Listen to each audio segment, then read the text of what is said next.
Di bagian selanjutnya dari kisah dalam Injil Matius, dari bab 13 ayat 53 sampai dengan bab 17, ini Tuhan Yesus masih membuat mukjizat. Kemudian Tuhan Yesus juga masih bertikai dengan para pemuka Yahudi. Kemudian orang banyak masih mengikuti Yesus. Nah, tapi kemudian ada yang istimewa. Para murid Yesus, 12 murid ya, yang dimaksudkan 12 rasul, itu sampai pada pengakuan siapa sesungguhnya Yesus itu. Tetapi pengakuan mereka, apa yang mereka pahami itu masih berbeda dengan apa yang disampaikan oleh Tuhan Yesus sendiri. Nah, kita akan melihat nanti ada mukjizat-mukjizat yang ya sudah sangat kita kenal, tetapi kita akan melihatnya dengan cara yang agak berbeda, bukan mengada-ada, tapi kemudian memang kita menemukan kebenaran yang lain yang bisa jadi selama ini kita tidak temukan. Nah, sekarang begini, saya mulai dengan pertanyaan. Semua sudah tahu kisah tentang Yesus yang berjalan di atas air, kemudian Yesus yang meredakan angin. Nah, di Injil Matius itu ada yang berbeda.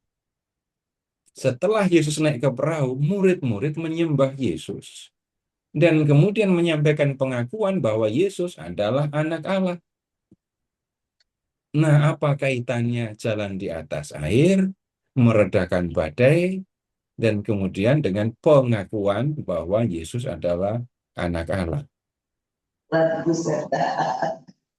Ya, bisa jadi Bapak Ibu pernah mendengar atau memahami penjelasan mengenai hal ini, tetapi buat saya sendiri, ini saya melihat, saya menemukan yang baru.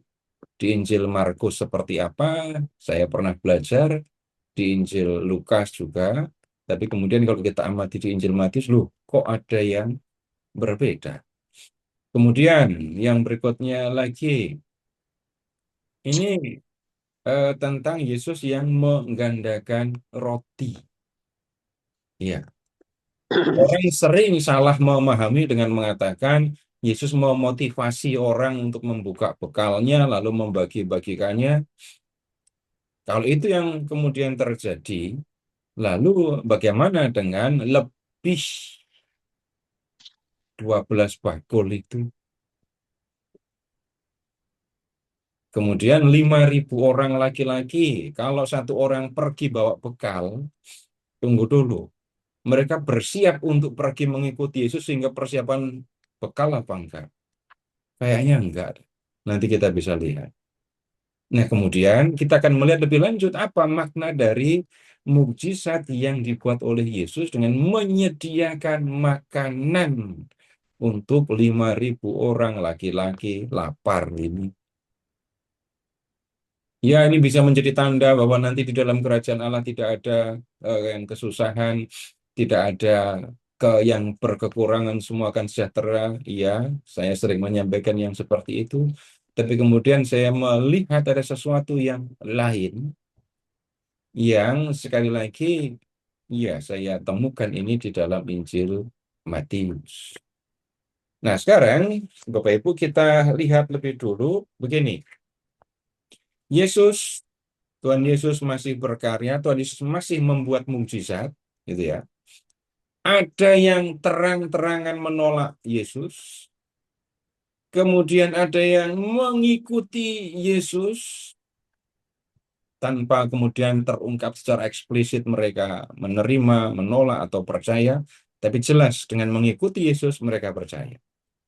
Kemudian ada orang lain di luar negeri yang menjadi percaya kepada Yesus setelah terima mukjizat. Tapi kemudian di samping itu semua ada murid-murid Yesus yang sampai pada pengakuan bahwa Yesus itu adalah Mesias, anak Allah, setelah sekian lama mengikuti Yesus dan melihat yang dilakukannya. Baik, bab 13 dari ayat 53. Nah, kita melihat dalam perikop ini, Yesus pergi ke tempat asalnya. Kalau di Injil Matius nggak disebut Nazaret atau mana, nggak disebut bahwa tempat asal itu adalah Nazaret. Tapi kalau membaca Markus, baca Lukas, langsung disebut. Tempat asal yang dimaksudkan itu adalah Nazaret. Tempat Yesus, tempat orang tua Yesus hidup, tempat Yesus dibesarkan. Nah, kemudian umum Bapak Ibu di zaman dulu, setiap kota itu punya sinagoga. Sinagoga itu beda dengan bait Allah. Jangan membayangkan bait Allah itu katedral, lalu sinagoga itu gereja paroki. Enggak, beda sama sekali. Jadi mengingatnya begini saja, bait Allah, rumah Allah, nah, itu cuma di Yerusalem. Disitulah orang datang untuk mempersembahkan kurban bagi Tuhan. Disitulah para imam menjalankan peran mereka sebagai pribadi-pribadi yang bertanggung jawab atas persembahan untuk Tuhan. Sedangkan sinagoga itu tempat orang-orang Yahudi berkumpul di hari Sabat. Ngapain di situ? Membaca kitab suci, mendengarkan penjelasan tentang kitab suci, dan berdoa. Nah, kemudian di Nazaret itu ada tempat ibadat, ada sinagoga, ada rumah ibadat atau sinagoga, dan kemudian Yesus masuk ke sinagoga. Yesus mengajar di situ. Nah, mulanya lihat ayat 54. Mereka takjub, mereka kagum mendengar apa yang diajarkan oleh Yesus. Nah, kemudian mereka bilang begini, dari mana diperolehnya hikmat itu dan kuasa mengadakan mukjizat itu? Nah, kemudian situasi berubah. Bukankah ia ini anak tukang kayu? Bukankah ibunya bernama Maria dan saudara-saudaranya Yakobus, Yusuf, Simon, dan Yudas?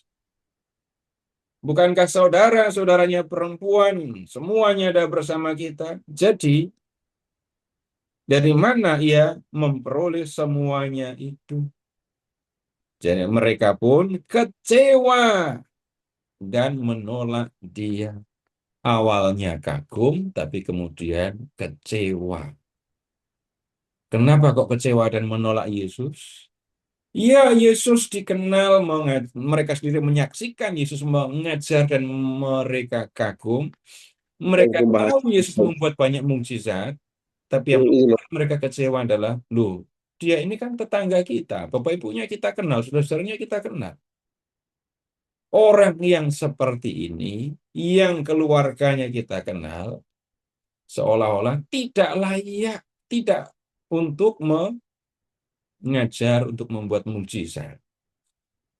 Nggak layak untuk dipercaya. Nah, kemudian lihat, mereka pun kecewa dan menolak dia. Lalu, Yesus berkata kepada mereka, seorang nabi dihormati di mana-mana, kecuali di kampung halamannya dan di rumahnya. Nah, tidak ada keterangan lebih lanjut, tapi kalau Bapak Ibu membaca yang di Injil Lukas, lalu Lukas memberi contoh, Elia, Elisa, itu diterima oleh orang-orang di luar negeri, orang-orang yang bukan Yahudi. Sedangkan, ya, di antara orang-orang Israel sendiri malah tidak percaya kepada Elia. Jadi contohnya gini, Nabi Elia, dia dikejar-kejar, dicari-cari untuk dibunuh. Ya, tapi kemudian ketika dia lari ke Sidon, dia malah diterima di sana. Di zaman Nabi Elisa, ini keterangan dari Lukas ya, itu ada banyak orang kusta di Israel, tapi yang disembuhkan malah orang Syria namanya Naaman. Para nabi di perjanjian lama seringkali mendapatkan penolakan. Kalau Bapak Ibu membaca kisah Nabi Yesaya, nggak diterima sama Raja Ahaz. Kemudian membaca Nabi Yeremia, wah ini penolakannya luar biasa. Untung cuma nggak dibunuh aja. Ketika banyak bicara, dia dipasung. Dipasung masih ngomong terus, masukkan ke sumur, biar nggak ngomong. Itu kalau nggak ditolong, Nabi Yeremia sudah meninggal di dasar sumur kering itu. Nah, nabi-nabi mengalami yang seperti itu. Silahkan Bapak Ibu mengingat juga seorang yang lebih dari nabi, yaitu Yohanes.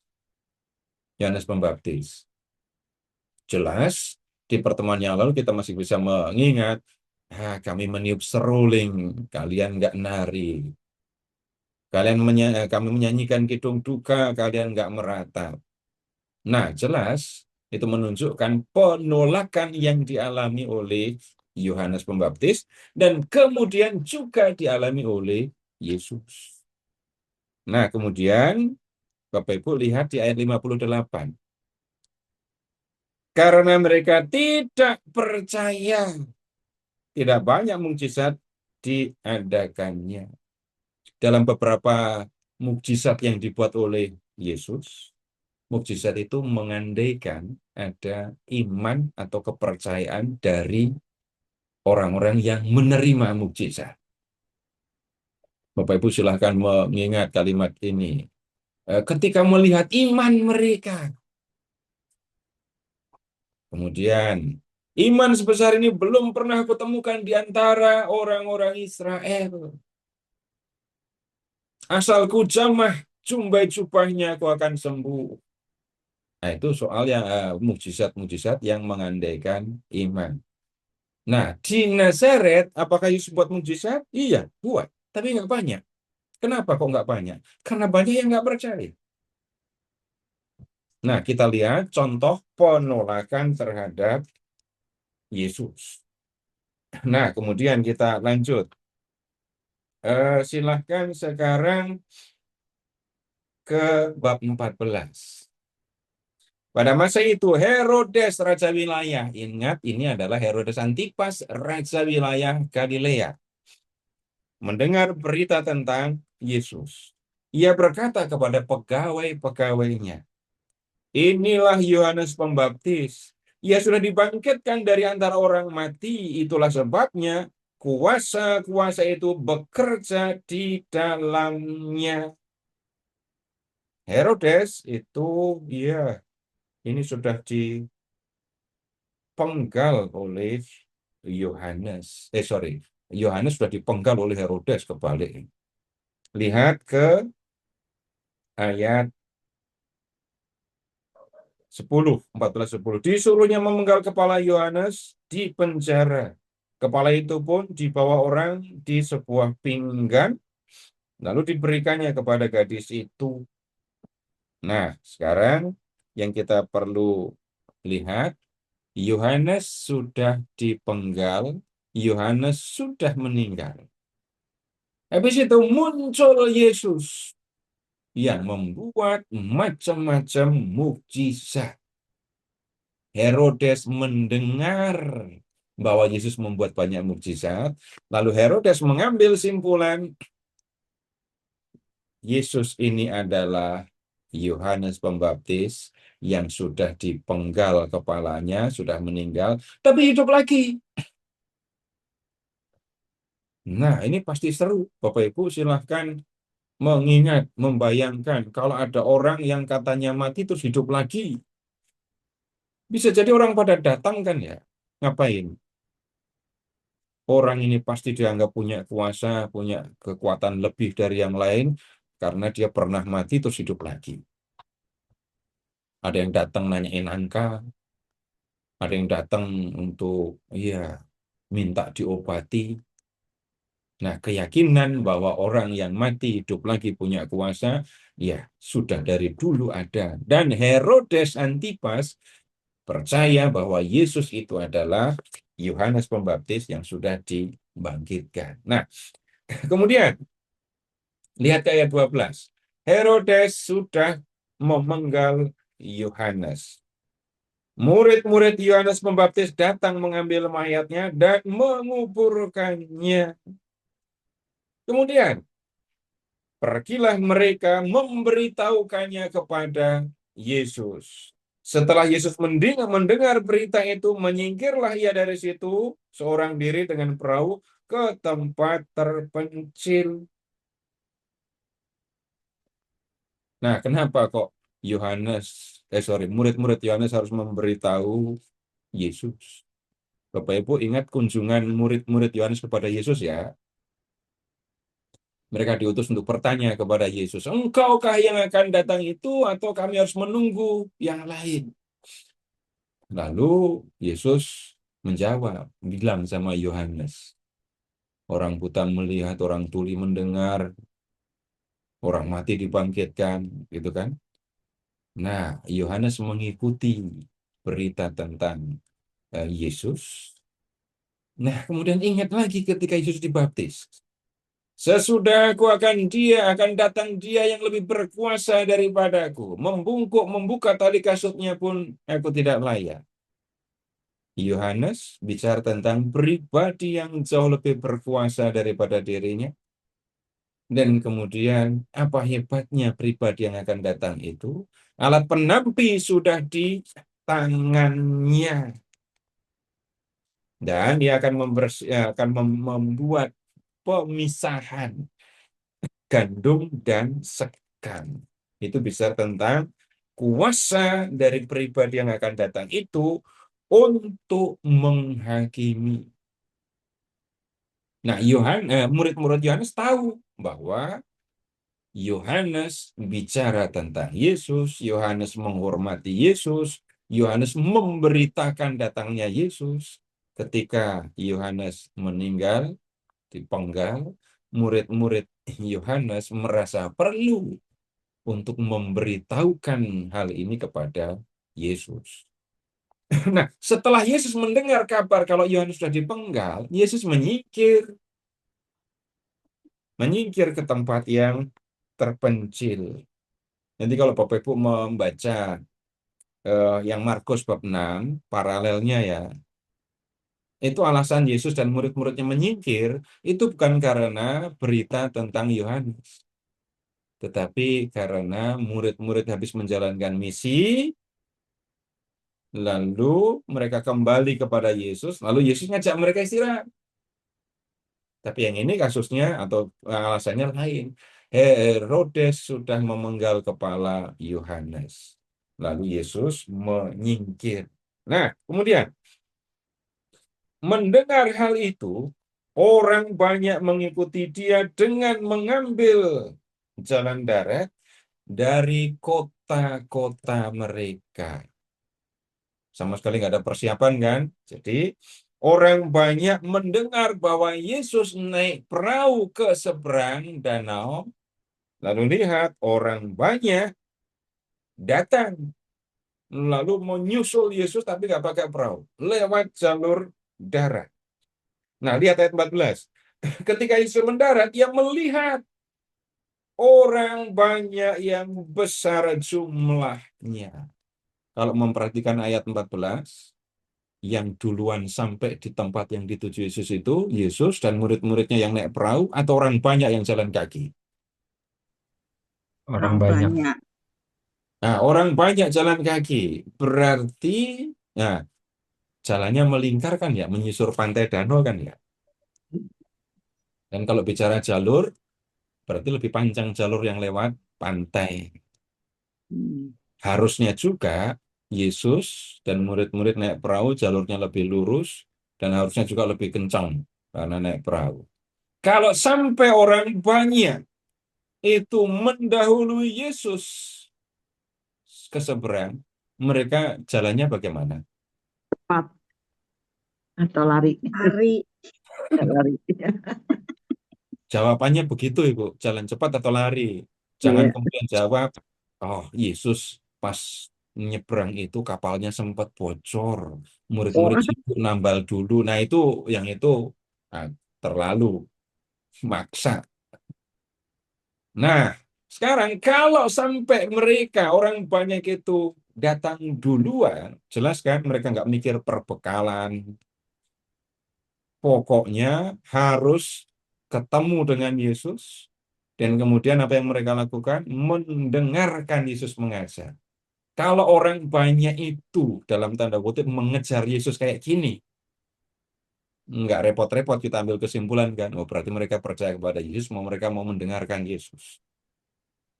Kemudian lihat, tergeraklah hatinya oleh belas kasihan kepada mereka dan ia menyembuhkan mereka yang sakit.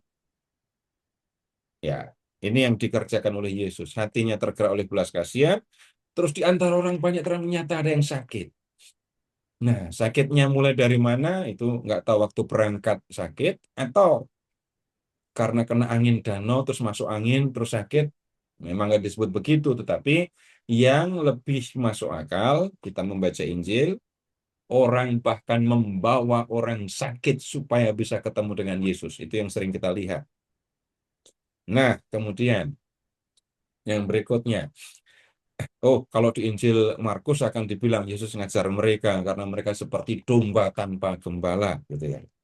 Nah, ini kita ke hal yang bisa dikatakan menjadi penting dalam kisah ini. Menjelang malam, ini waktunya makan malam.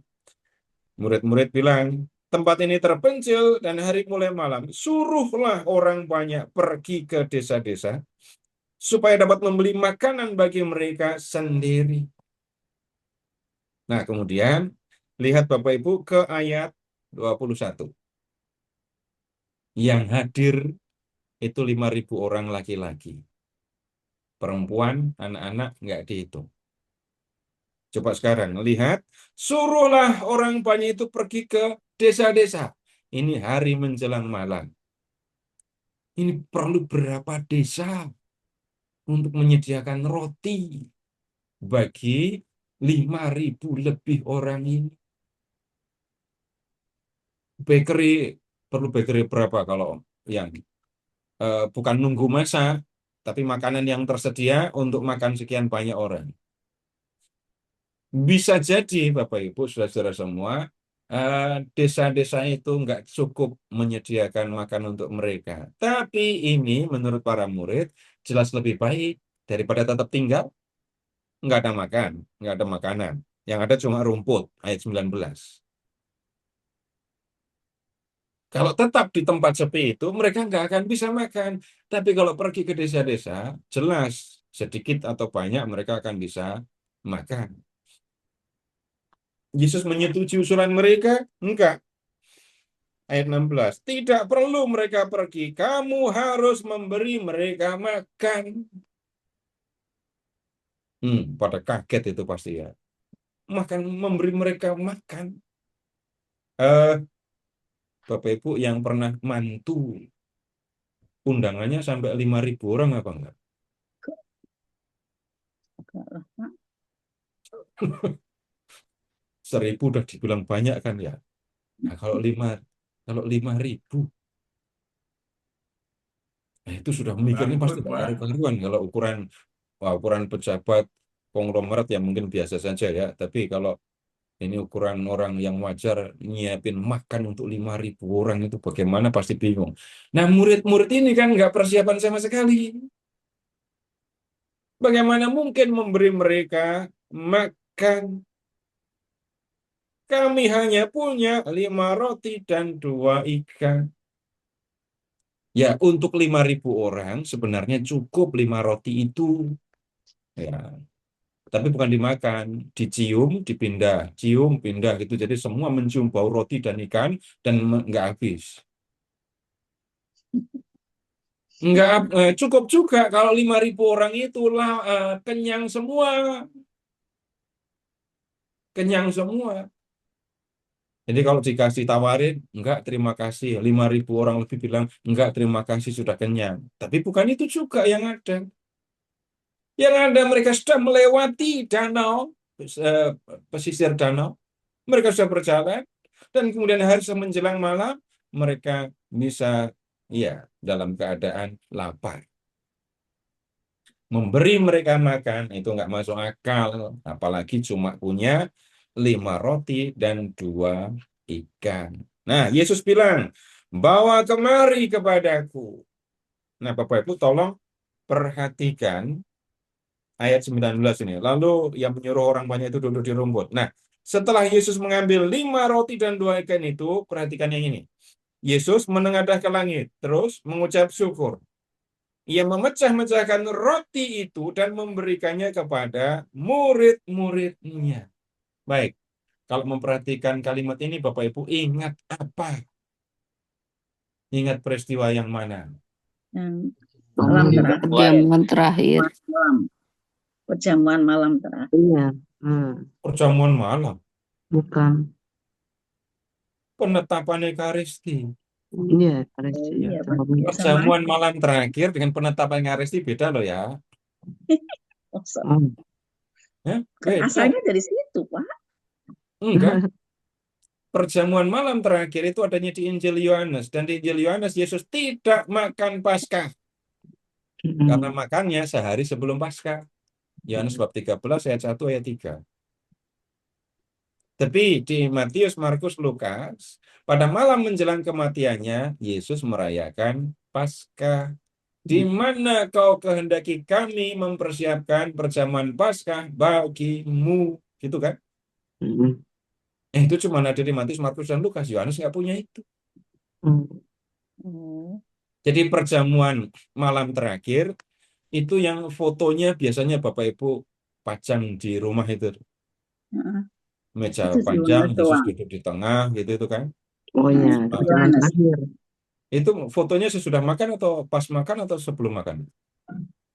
Belum. Sesudah, Sebelum pas, makan. atau sebelum? Belum. Ya kan Emangnya pegang. di foto perjamuan terakhir yang Bapak Ibu miliki itu ada anak domba bakar di situ? Bukan, roti. Iya, ada. Nah, itu perjamuan terakhir, bukan Paskah terakhir. Ya. Oh, iya. Nah, nanti kita masih akan pelajari itu, nggak masalah nanti. Tapi peringatannya, perjamuan malam terakhir dengan penetapan Ekaristi itu 2 hal yang berbeda. Kadang-kadang disebut perjamuan, iya, tapi nyebutnya perjamuan Tuhan. Ya. Nah, kemudian, jadi yang kita lihat, ini kalimatnya sama dengan yang diucapkan Yesus waktu menetapkan Ekaristi. Bapak Ibu tolong perhatikan di ayat 19 tadi. Yang dipecah dan diberikan kepada murid-muridnya roti saja atau dengan ikan? Dua-duanya. Lihat teksnya. Dengan ikan. Roti. Coba lihat teksnya. Roti saja.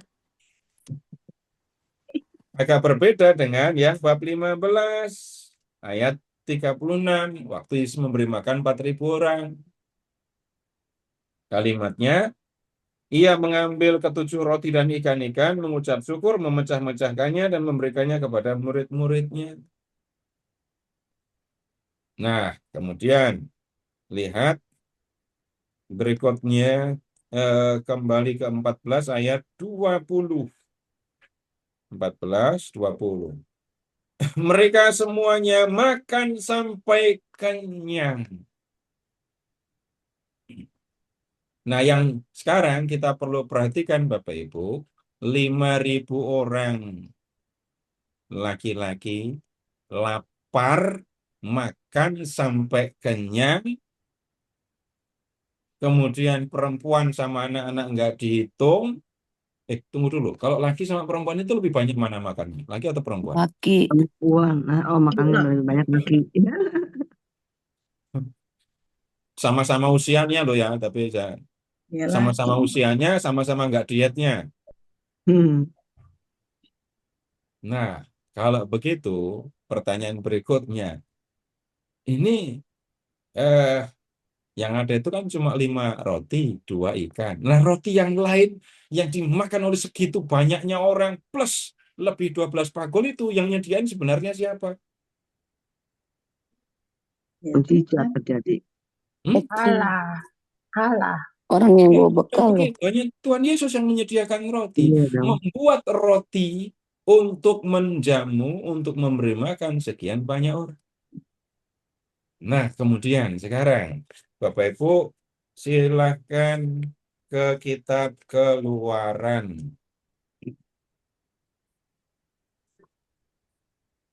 Keluaran ya, silahkan ke bab bentar, 16.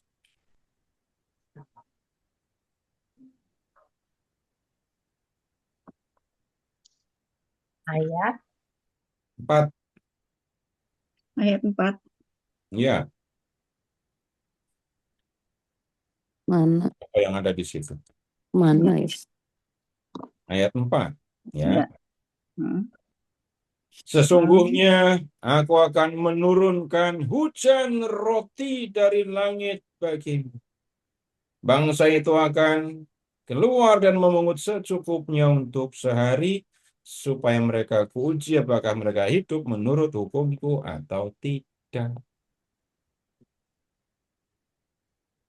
Kemudian, lihat dalam kisah ini juga Tuhan menyediakan burung Roti. puyuh untuk bangsa Israel. Jumlah yang sangat besar. Baik, sederhananya, gampang kan mengingatnya. Dalam diri Yesus, kuasa Allah hadir dan bekerja. Atau Yesus melakukan sesuatu yang juga dikerjakan oleh Allah untuk orang Israel.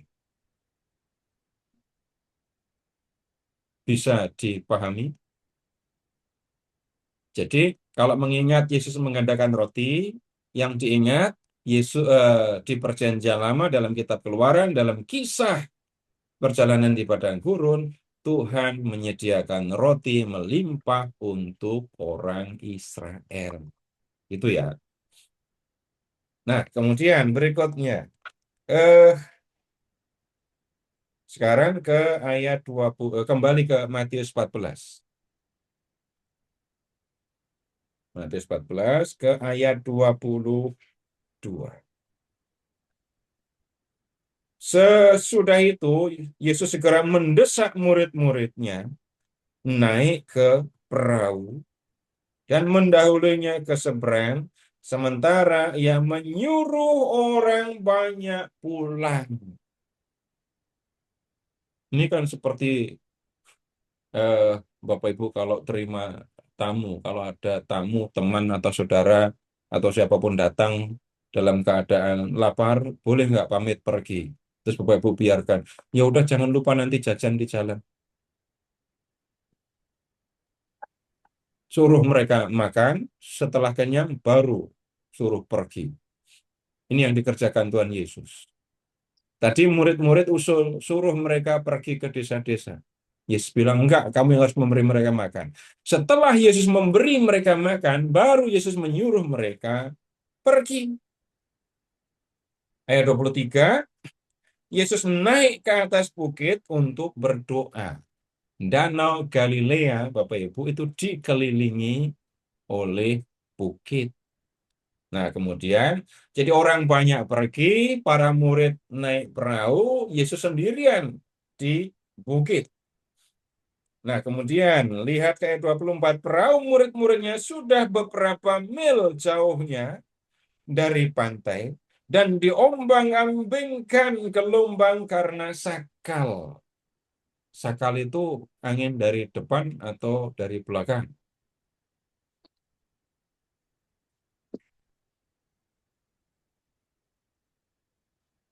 Nggak tahu, masuk nggak tahu.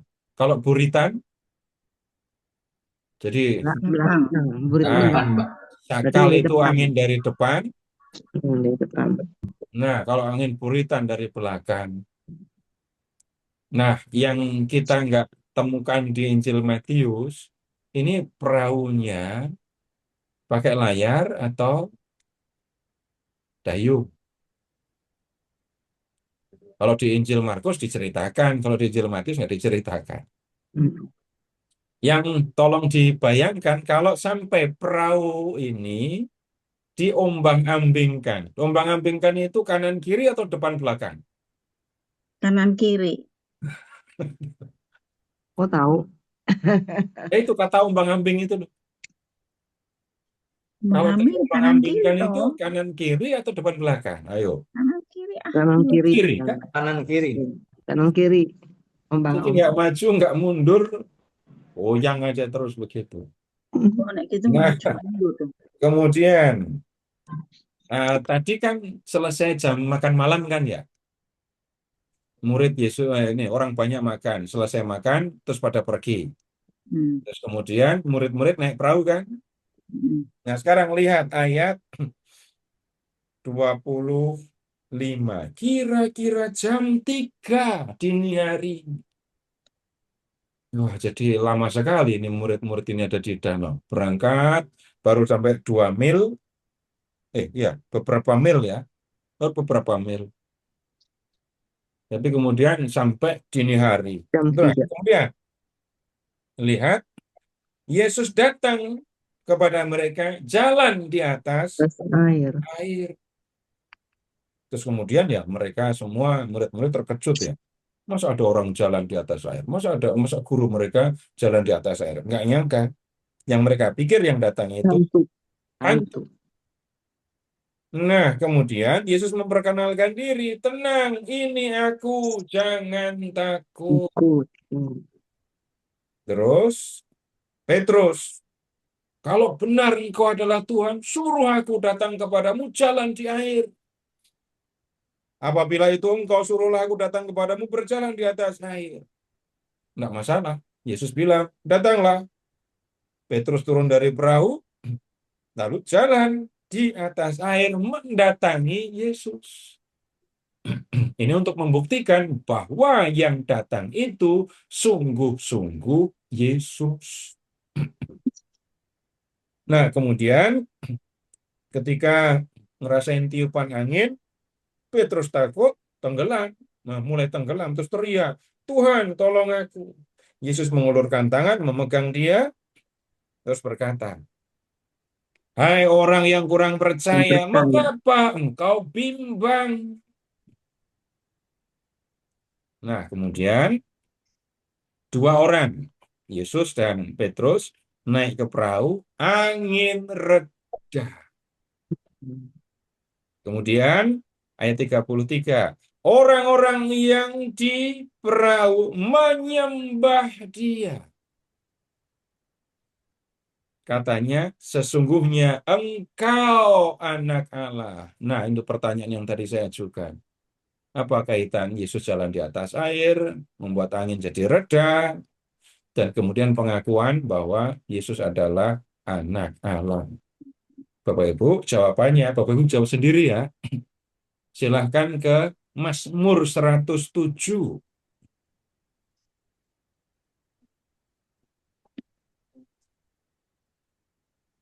Buka Mazmur 107.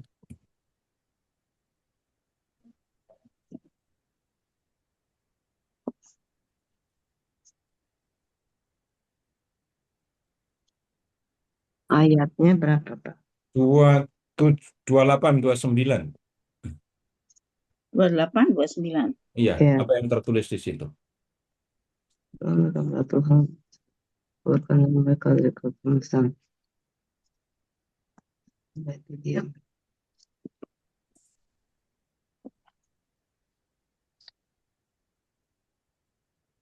Maka berseru-serulah mereka kepada Tuhan dalam kesesakan mereka, dan Ia mengeluarkan mereka dari kesusahan mereka.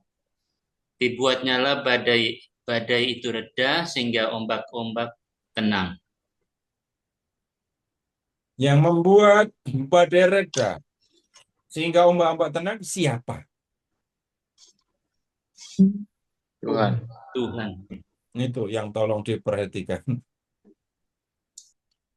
Jadi siapa sebenarnya Yesus? Jawabannya itu tadi, dia anak Allah. Kenapa disebut anak Allah? karena dia mengerjakan sesuatu seperti yang dikerjakan oleh Allah.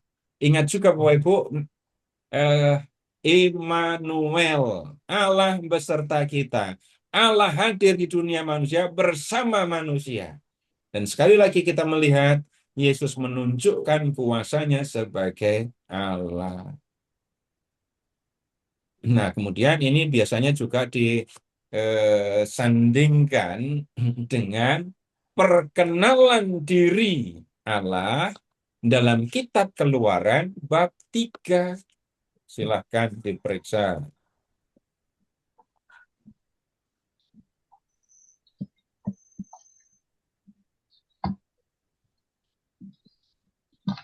Keluaran bab 3 ayat 14.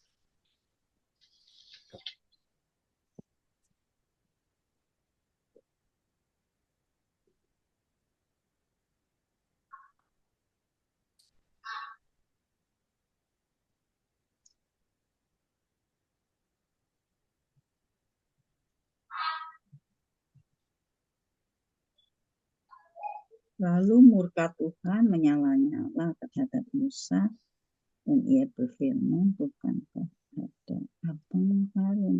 Bukan itu, bab 3 tuh. Bab 3 ayat 14. Iya, sebentar. Firman Allah Firman kepada Allah Musa, kepada Musa, Aku Aku adalah aku. Lagi firman-Nya, beginilah kau katakan kepada orang Israel itu, Akulah, aku telah mengutus aku kepadamu. Nah, gini, aku adalah aku, gitu ya. Mm. Dalam bahasa Yunani, eimi, aku adalah. Ego, aku. Jadi kalau dalam bahasa pakai bahasa Yunani saja, aku adalah aku itu ego eimi. Lalu dalam di Injil Matius sama kalimatnya. Nah, ini penegasan tentang siapa sesungguhnya Yesus. Allah hadir dalam dunia manusia, anak Allah, atau kita juga bisa mengatakan kuasa Allah ada dalam diri Yesus. Bapak Ibu juga bisa mengingat ini loh. Mana yang lebih mudah dikatakan? Dosamu sudah diampuni, atau bangun, angkat tempat tidurmu, jalan. Dan kemudian lihat, bukankah hanya Allah yang bisa mengampuni dosa? Lalu Yesus juga mengucapkan, supaya kamu tahu bahwa di dunia ini anak manusia berkuasa untuk mengampuni dosa. Yang berkuasa mengampuni dosa itu hanya Allah. Dan kemudian Yesus mengampuni dosa. Nah, ini sama dengan Yesus, Allah yang hadir dalam dunia manusia. Kuasa Allah bekerja dalam diri Yesus. Sama itu. Jadi Bapak Ibu, ketika kita melihat orang banyak yang datang mendengarkan Yesus tadi, jelas kita melihat mereka percaya. Nah, sekarang Yesus berjalan di atas air. Perhatikan, murid-murid yang ada di perahu itu menyembah Yesus dan mengatakan, sesungguhnya engkau anak Allah. Ya. Nah, kemudian sekarang kita lihat balik ke Matius ya. Balik ke Injil Matius. Sekarang ke bab 15.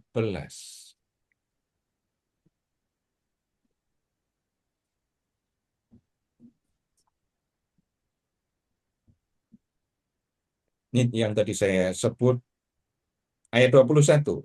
Yesus pergi dari situ dan menyingkir ke daerah Tirus dan Sidon. Ini di luar negeri ya, di pesisir Laut Tengah. Datanglah seorang perempuan Kanaan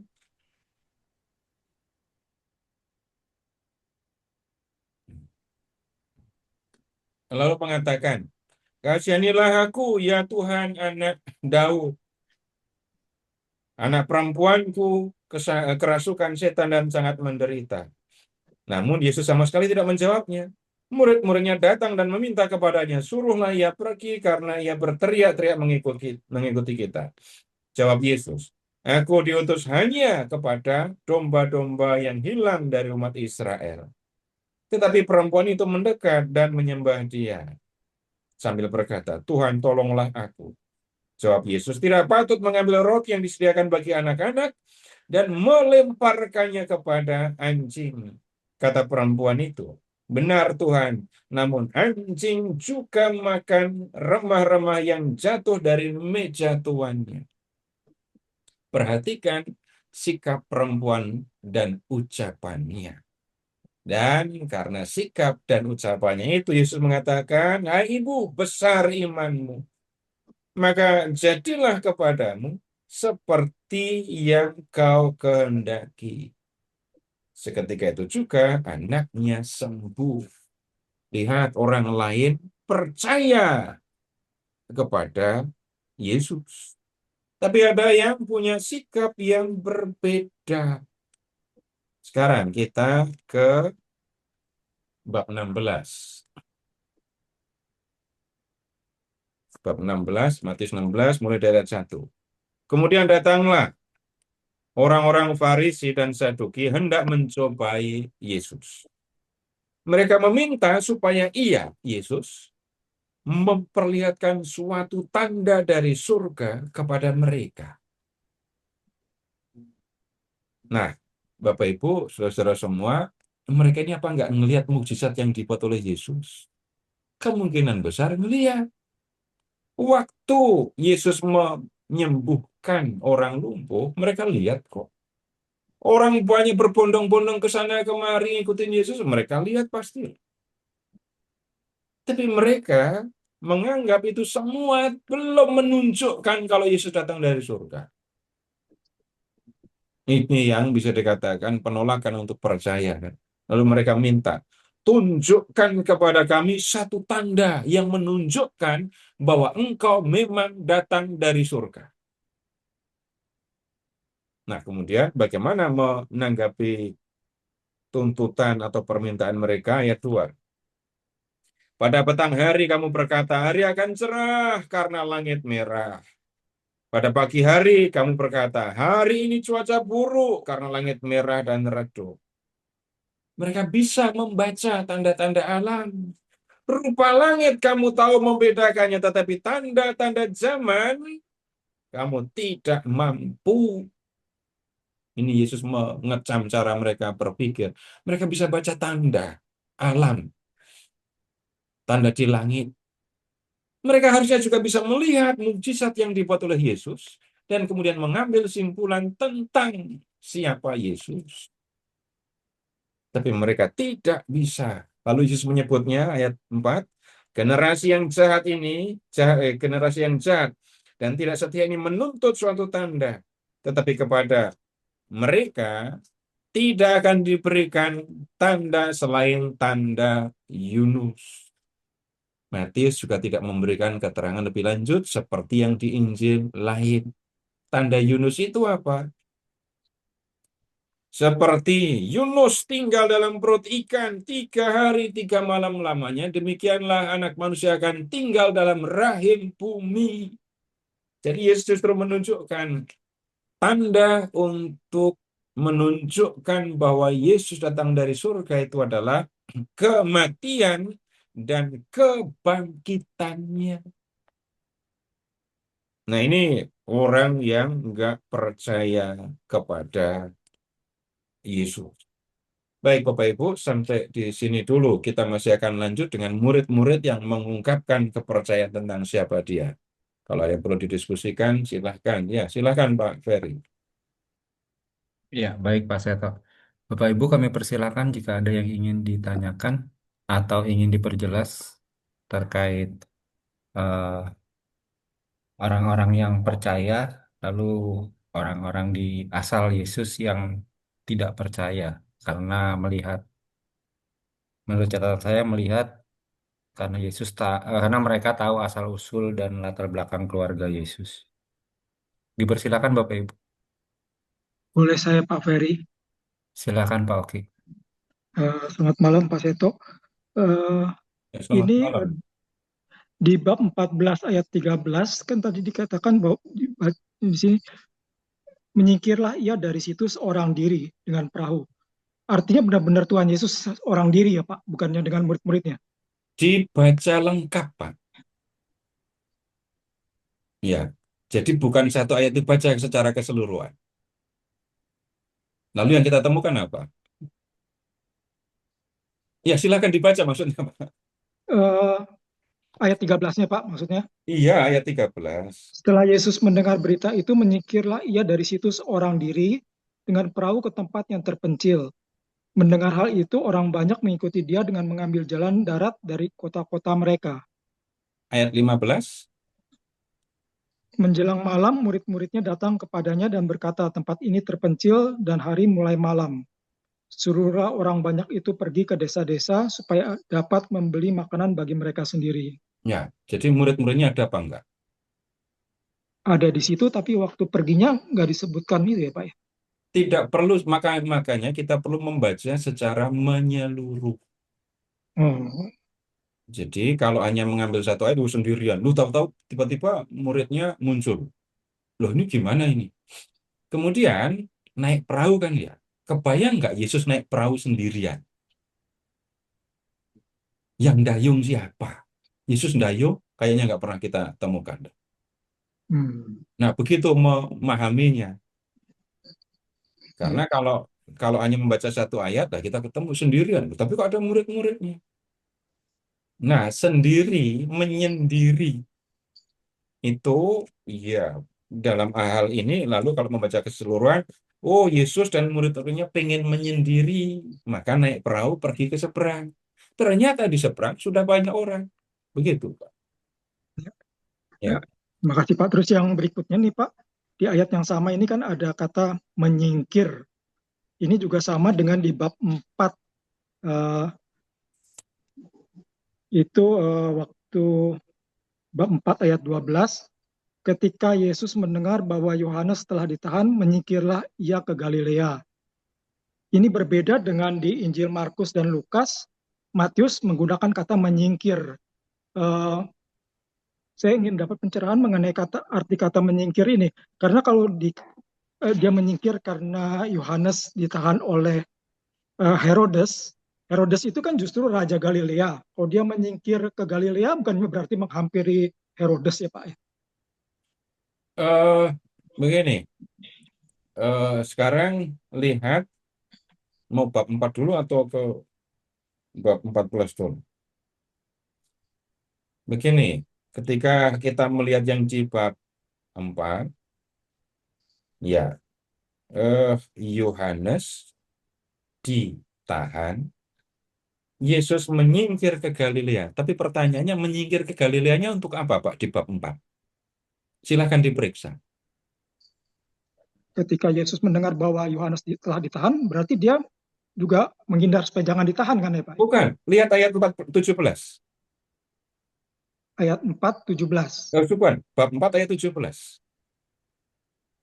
Bab 4 ayat 17. Masih satu perikop dengan yang Bapak baca tadi. Ya, sejak itu Yesus mulai memberitakan, bertobatlah sebab kerajaan surga sudah dekat. Ya, jadi Yesus ke Galilea untuk apa? Memberitakan itu ya. Kalau yang di bab 14, menyingkirnya itu disebut tujuannya atau enggak? Untuk menyendiri. Iya. Iya. Tapi kalau yang di bab 4 ini artinya dia menyingkir ini menghindari, bukan untuk memberitakan, bukannya untuk menghindari Herodes ya Pak ya? Iya, malah nggak ada kata menghindar kan?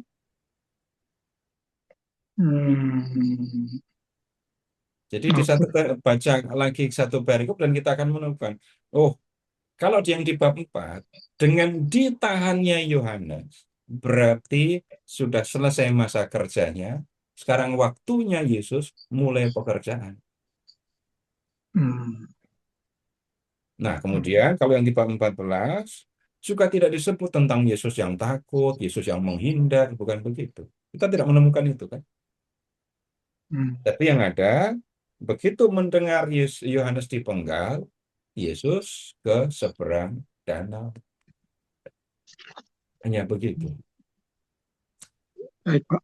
Terus bisa dijelaskan juga, Pak, mengenai mengapa perempuan Kanaan itu disebut anjing ya, Pak, ya, dibandingkan dengan anjing. Kayaknya kita pernah diskusi dah. Belum? Lupa. Belum kan? Nggak tahu. Tunggu dulu. Ini anjingnya anjing Yahudi atau anjing Kanaan?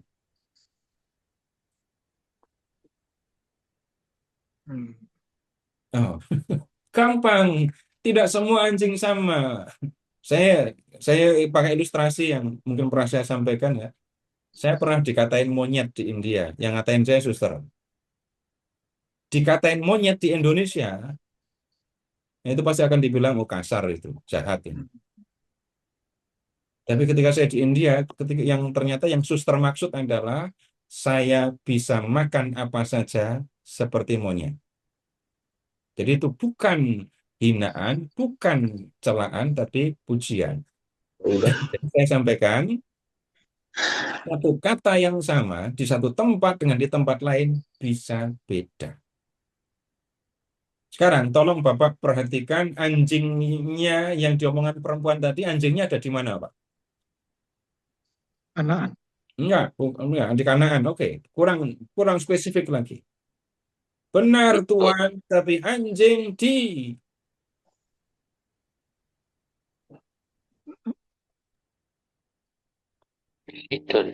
Bawah meja. bawah meja.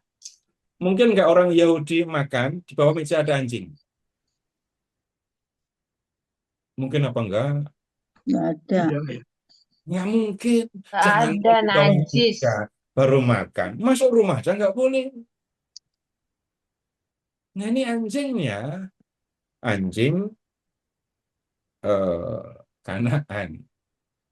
Jadi ini bukan seperti orang Indonesia ngomongin apa anjing, anjay, anjir, bukan ngatain, Andrip. tapi menunjukkan. Tadi malam minggu saya malah dapat keterangan anjay itu kan anjing naik bajai gitu. Itu anak-anak yang bercandanya begitu. Jadi orang Yahudi memang mendapatkan kedudukan yang istimewa. Oke. Yesus diutus mula-mula kepada orang Yahudi, tapi lihat orang-orang bukan Yahudi pada percaya. Keistimewaan orang Yahudi gambarannya seperti itu. Orang Yahudi manusia, bangsa-bangsa lain dianggap binatang najis. Nggak usah sampai ke Kanaan. Ketika kita nanti pas Masio ya, para pemuka Yahudi itu kan nggak mau kan masuk ke istana Pilatus. Kenapa? Ya begitu. Masuk ke istana, masuk ke rumah orang asing, biarpun istana tetap aja membuat mereka najis. Nah, begitu memahaminya, Pak. Terima kasih, Pak. Jadi anjing Kanaan apa, oh, Pak? Anjing Kalau anjing Kanaan itu adalah anjing yang akrab dengan tuannya, anjing yang diterima di rumah, anjing yang hidup bersama dengan tuannya. Oh, gini gitu. aja. Mungkin Bapak Ibu yang punya latar belakang Eropa, pernah tinggal di Eropa, mereka kalau ngumpat nyebut anjing apa enggak? Enggak. Oh, enggak. Kenapa mereka enggak ngumpat pakai kata anjing? Karena anjing di sana disayang. Ya begitu ilustrasinya, jelas itu. Oh, Sedangkan di gitu. sini, cara orang menyayangi anjing beda-beda soalnya. Mhm. Ada juga yang memang nggak senang sama anjing. Lalu yang disebut di sini seringkali kalau mendengar kata anjing itu jeleknya, negatifnya. Ya, gitu. Ya, makasih, Pak. Masih ada lagi? Silahkan. Kalau masih ada, silahkan Pak Ferry. Ya, selanjutnya Bapak Ibu, eh, kalau masih ada pertanyaan, Sorry, Ya, aku nyerocos. selamat kenapa malam. boleh? Oh, Pak Sorry, Beni, aku silakan. nyerocos hati langsung. Ya, Pak Seto, oke, jadi berarti karya Yesus menurut Matius ini mulai dari utara ya, dari daerah Galilea, dan menjelang dia wafat dia akan ke daerah Yerusalem atau Yudea. Apa benar begitu, Pak Seto? Iya, itu kita diskusikan lama di awal. Nah, titiknya ada di sini, Pak. Silahkan ke bab 19, Pak. Oh iya, Pak. Matius 19.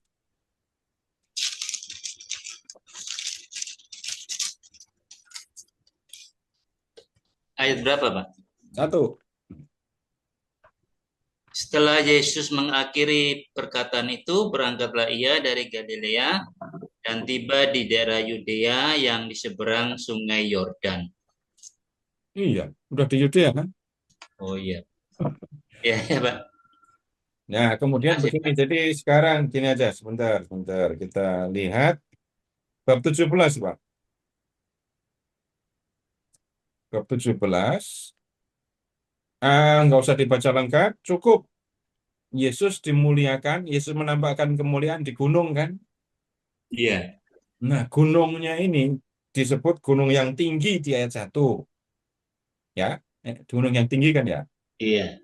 Nah, kemudian sekarang bab 16 ayat 13. Yesus ada di mana? 16, 13.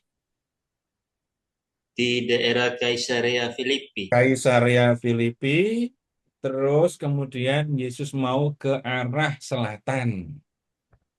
Kalau Bapak Ibu membuka peta Palestina pada zaman Tuhan Yesus, tolong perhatikan mana Kaisarea Filipi, mana Gunung Tabor. Gunung Tabor itu ada di sebelah utara atau selatannya kota Filipi. Kota Kaisarea Filipi tadi.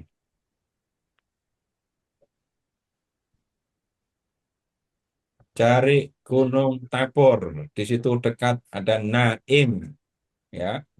Kemudian lihat, cari kota Kaisarea Filipi, Pak. Ketemu? Oh ini apa? Hmm?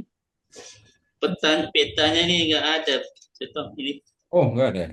Palestina zaman hanya Israel dan Yehuda. Oh, iya, Sama. iya, iya. Jadi kalau lihat di peta, Kaisarea Filipi itu di utara, terus kemudian agak ke selatan, ketemu Gunung Tabor. Nah, kemudian kembali ke Matius bab 17, Iya. lalu lihat ke ayat 24. Yesus ada di mana? Tiba di Kapernaum. Nah, masih di Kapernaum kan? Itu Iya. 18 khotbah. 18 khotbah kan? Terus Iya. setelah ayat 19:1 tadi, Pak. Setelah Yesus mengakhiri perkataan itu, berangkatlah ia dari Galilea dan tiba di daerah Yudea. Kalau di Injil Matius hanya disebut begini. Kalau di Injil Lukas, perjalanannya itu yang menjadi penting. Mulai jalan, itu bab 9 ayat 51, baru nyampe bab 19, Pak. Itu kalau di Injil Lukas. Nah, di pertemuan minggu depan, baru kita akan lihat yang bagian perjalanan ini, Pak. Nah, kemudian sekaligus saya sampaikan kepada Bapak Ibu, belajar kita tentang Injil, kisah Yesus dalam Injil Matius ini, nanti kita lanjutkan bersama dengan tim KKS Paroki Blok B ya. Karena ini tahun Matius, Paroki minta supaya membuat persiapan untuk ini Paskah. Kan tahun Matius sekarang kan ya.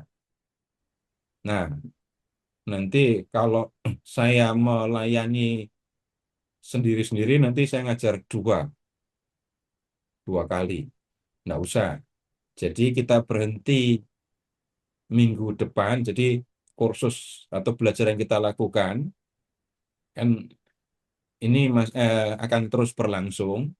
Tapi untuk bagian kisah sengsara kita akan belajar bersama dengan Paroki Blok B, dan itu merupakan kelanjutan dari kisah Yesus. Bapak Ibu sudah belajar dari awal Nah, kemudian lanjut saja nanti ke kisah sengsara menurut Matius. Jadi di pertemuan berikut, di pertemuan yang ke-6 nanti kita akan lihat apa yang terjadi, apa yang dilakukan Yesus di Yudea itu, Pak. Harinya sama, Pak. Hari Senin. Ya sama, kelanjutan Ibu. Nggak Oh, oke. pindah-pindah hari. Kalau pindah hari, saya yang bingung pindahnya nanti. Jadi lanjut saja. Jadi kalau kita belajar kita belajar kisah Yesus di Matius, lanjut dengan kisah sengsara kan masih Matius. Jadi Bapak Ibu akan belajar lebih lengkap dengan itu tadi. Nah, setelah itu baru nanti lanjut lagi kita belajar kitab-kitab hikmat di Perjanjian Lama yang pernah kita obrolkan. Begitu, Bu. Memperjelas saja, jadi eh, pertemuan kisah Matius ini akan berakhir minggu depan tanggal 16.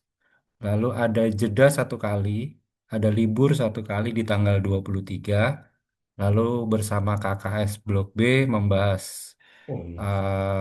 masa Prapaskah dan Paskah kisah sengsara Yesus itu mulai tanggal 2. Jadi ada jeda satu kali. Begitu Pak Seto. Kalau menurut kalender yang saya terima dari tim KKS Blok B. Ya, Sebentar. Senin depan itu kan cuti bersama tuh ya. Mau Imlek, mau Cengpeng ya. Imlek kok, Cengpeng. Jadi kita kita belajarnya tanggal 23 malahan. Oh, oh 23. oke. Ya, Oke. karena Jadi minggu depan kan Libur. malam Malam menjelang tahun Malam tahun baru. oh, ya. Malam tahun baru Imlek. baru. Cap Mei. Ya, jadi Oke. minggu depan kita nggak belajar ya. Iya, Oh, minggu depan libur Jadi ya. selamat libur. berlibur dan berpesta kan ya. Ya. Besokannya puasa. Nah, Rabunya baru. Abu-abu. Iya, Abu-abu, iya. Jadi kita nanti belajar tanggal 23. 23. Ya. Lalu nanti Maret tanggal 2, 9, 16. Nah, itu belajar kisah sengsaranya. Hmm. Habis itu cuti karena cuti Lebaran. Ah, oh iya loh, cepat amat. Iya, Maret sudah ada. Udah Lebaran. Ya, begitu ya. Ya. iya Pak. Masih ada lagi, kalau nggak ada saya lanjut. Ya. Karena ini tema, ini yang bisa dikatakan penting di bagian ini. Ya, lanjut aja ya. Mm. Silahkan sekarang ke bab 16 dari ayat 13.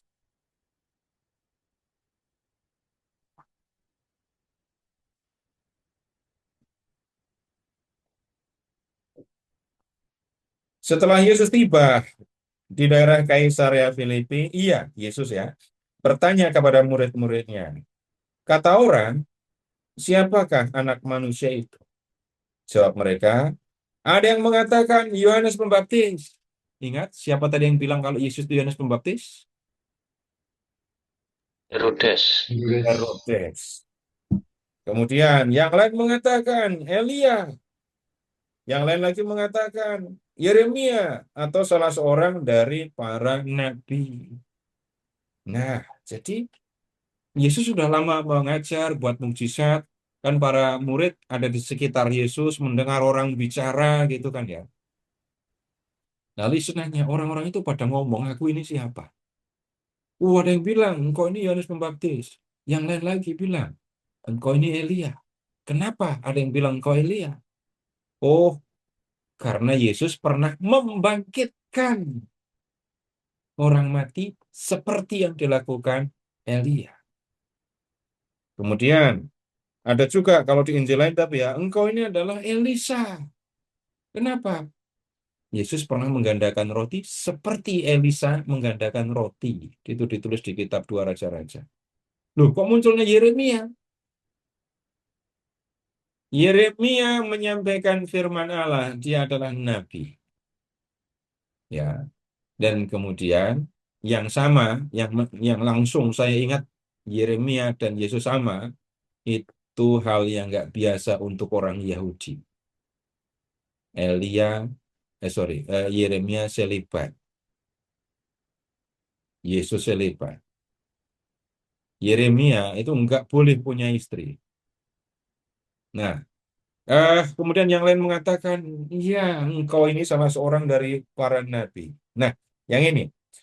Lalu Yesus bertanya kepada mereka, menurut kamu siapakah aku ini? Jawab Simon Petrus, engkau adalah Mesias, anak Allah yang hidup. Kata Yesus kepadanya, berbahagialah engkau, Simon anak Yunus, sebab bukan manusia yang menyatakan itu kepadamu, melainkan Bapa-Ku yang di surga. Sekarang, perhatikan ucapan Yesus ini. Jadi, yang sesungguhnya menyatakan bahwa Yesus adalah Mesias, anak Allah, itu siapa? Allah Bapa. Bapak. Nah, Ya. seringkali kalau kita membaca judulnya saja, ya sudah. Itu yang seringkali orang bilang, ini pengakuan Petrus. Tapi seringkali hanya berhenti, Petrus mengakui Yesus adalah Mesias.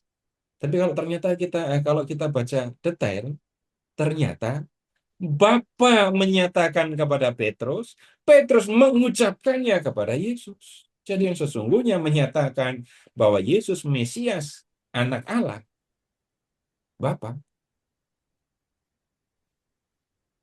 Nah, kemudian sekarang silahkan ke gunung, bab 17. 6 hari kemudian Yesus membawa Petrus, Yakobus, dan Yohanes saudaranya, dan bersama mereka ia naik ke sebuah gunung yang tinggi. No, lihat juga ini ya. Di situ mereka sendirian saja. Mereka kok sendirian? Tapi maksudnya di samping Yesus dan 3 orang murid nggak ada orang lain lagi gitu. Maksudnya sendirian. Yesus berubah rupa di depan mata mereka, wajahnya bercahaya seperti matahari dan jubahnya menjadi putih berkilauan. Tampak kepada mereka Musa dan Elia. Nah, kemudian ayat 5. Sementara ia berkata-kata, tiba-tiba awan yang terang menaungi mereka, dan dari dalam awan itu terdengar suara yang berkata, inilah anakku yang terkasih, kepadanya lah aku berkenan, dengarkanlah dia. Mendengar itu sujudlah murid-muridnya dan mereka sangat ketakutan. Sekarang, di atas gunung ini, Bapa yang menyatakan langsung, tidak melalui Petrus. Engkau adalah, inilah anakku yang terkasih. Jadi yang kita temukan, Bapa menyatakan kepada Petrus, dan kemudian Petrus mengucapkan bahwa Yesus adalah Mesias anak Allah yang hidup. Nah, di Gunung Tabor, Bapa menegaskan hal itu, bahwa Yesus adalah anaknya. Nah, tentang ini ya, istilah atau gelar anak Allah, Bapak Ibu, ya kalau orang Katolik sudah nggak lagi ngomong soal biologis. Orang lain masih sibuk dengan urusan biologis itu, tapi orang Katolik tentu tidak akan berpikir soal biologis.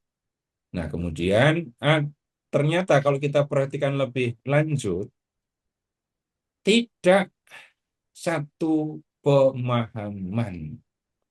Jadi tidak cukup memberikan satu definisi tentang anak Allah.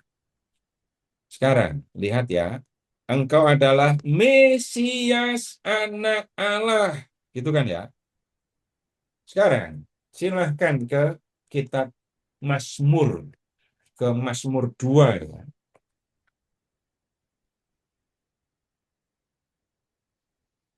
Mazmur 2.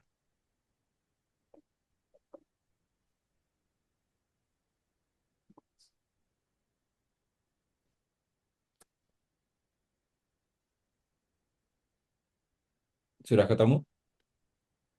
Mazmur 2. Sudah. Udah Pak. Ya.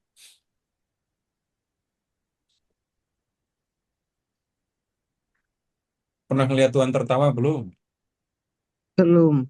Lihat ayat 4. Tertawa tuh ngelokok. Tertawanya ngolok-olok lagi. Nah, Belum. sekarang ayat 4 itu bicara tentang Tuhan ya. Lalu ayat 5. Lalu berkatalah ia kepada mereka dalam murkanya. Ayat 6.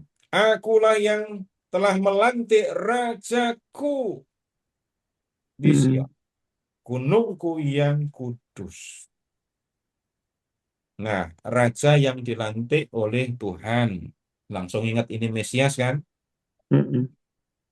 Udah nggak usah pakai keterangan macam-macam. Raja yang diurapi, yang dilantik oleh Tuhan, itu Mesias. Nah, kemudian di ayat 7, ini subjeknya sudah berubah. Aku mau memberitahukan ketetapan Tuhan. Siapa aku? Mesias. Raja yang dilantik oleh Tuhan tadi, Mesias tadi, di ayat 7 dia yang bicara. Ia berkata kepadaku, engkaulah anakku. Pada hari ini engkau kunyatakan sebagai anak. Engkaulah anakku. Tuhan, anak Allah berkata, engkaulah anakku. Yang ngomong ini Mesias. Jadi Mesias berkata, Allah, dalam hal ini Tuhan Huruf besar semua, Yahweh, Allah berkata kepadaku, engkau Mesias adalah anakku. Nah, pada hari ini engkau kunyatakan sebagai anak. Jadi kalau kita melihat teks yang ada di kitab Mazmur ini tadi, lalu memperhatikan apa yang keluar dari mulut Petrus, engkau adalah Mesias, anak Allah, yang disebut anak Allah itu Mesias. Mm. Kemudian balik ke Injil Matius. Sorry Pak, yang ia berkata kepada kukunya kok enggak huruf besar apa Pak? Nah, kan bukan Tuhan, bukan Allah, Kan Mesias Mesias. Pak. Iya. Nah, Mesias kan Allah, anak Hmm. Allah.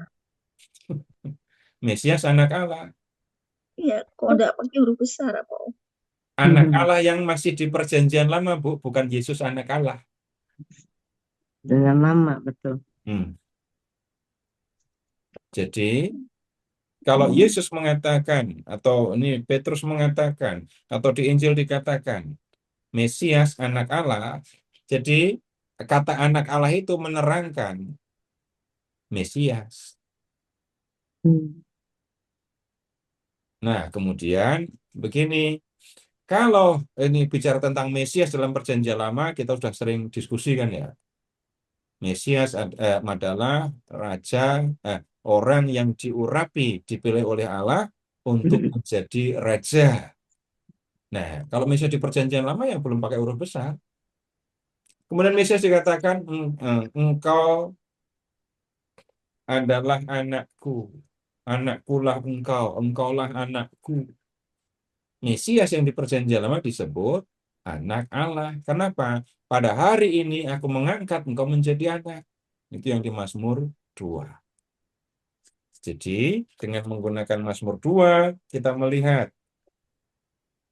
bahwa Mesias itu anak Allah, atau sebaliknya, anak Allah yang dimaksudkan itu adalah Mesias. Yes.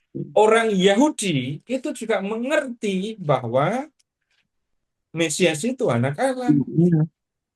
Sekarang, silahkan Bapak Ibu menghadap Mahkamah Agama Yahudi. Pindah ke Matius bab 26.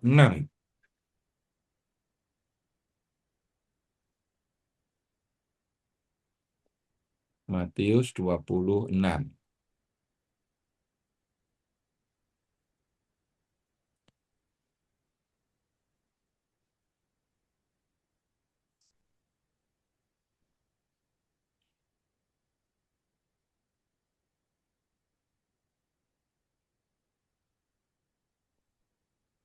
Matius 26, Ayat 63.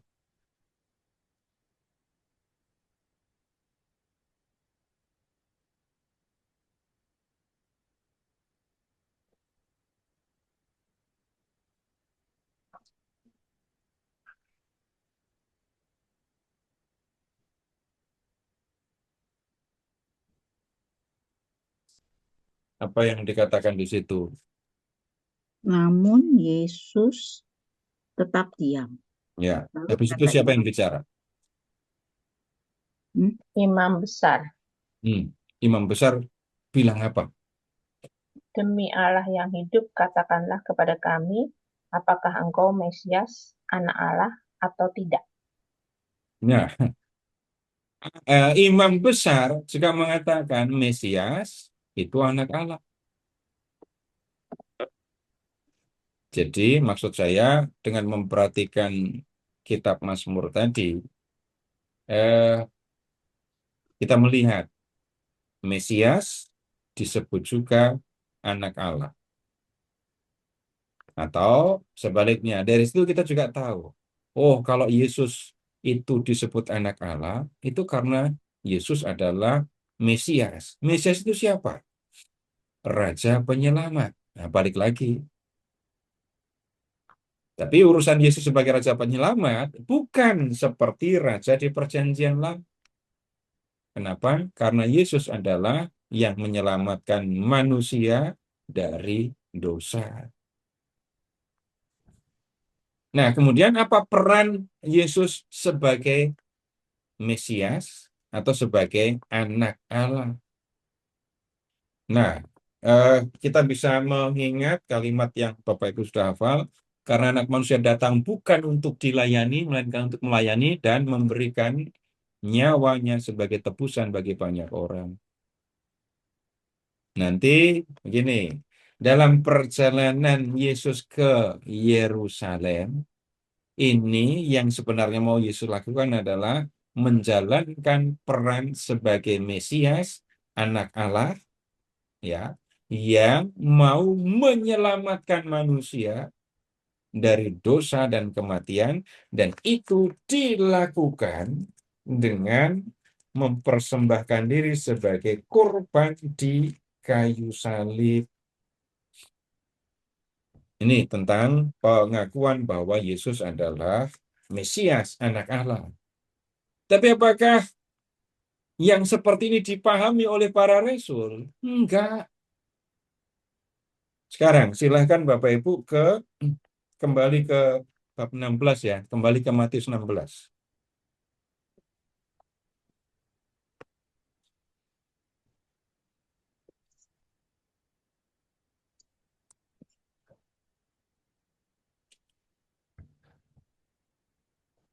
Lihat ke ayat 21 sekarang.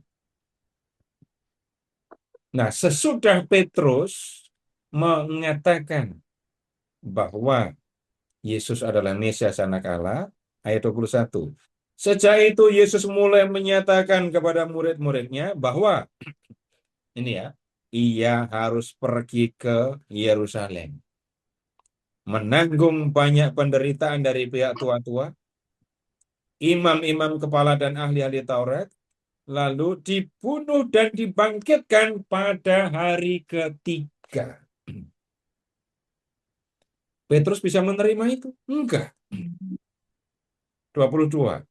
Petrus menarik Yesus ke samping dan mulai menegur dia. Wah, ini kalau diperagakan keren ini ya. Petrus menarik Yesus ke samping. Terus habis itu Petrus menegur Yesus. Tuhan, kiranya Allah menjauhkan hal itu. Hal itu sekali-kali tidak akan menimpa engkau. Yang diperhatikan oleh Petrus itu rupanya enggak lengkap. Menanggung banyak penderitaan, dibunuh dan dibangkitkan. Dalam situasi gini, di zaman Tuhan Yesus, zaman para rasul ini Bapak Ibu ya, sebenarnya situasinya itu bukan situasi yang damai. Palestina ada di bawah pendudukan Roma, dan ada banyak perlawanan dari orang-orang Yahudi. Mereka sudah mengalami orang yang mereka percaya sebagai Mesias itu mati. Pernah melihat hal ini atau belum? Di Sudah. zaman Perjanjian Baru, itu ada orang-orang yang dipercaya sebagai Mesias, tapi mereka mati. Pernah lihat ini atau belum? Sudah. Enggak inget, Belum. Iya, belum. Iya. Ya, Matius 16-nya diberi pembatas ya. Lalu kita ke Kisah Para Rasul.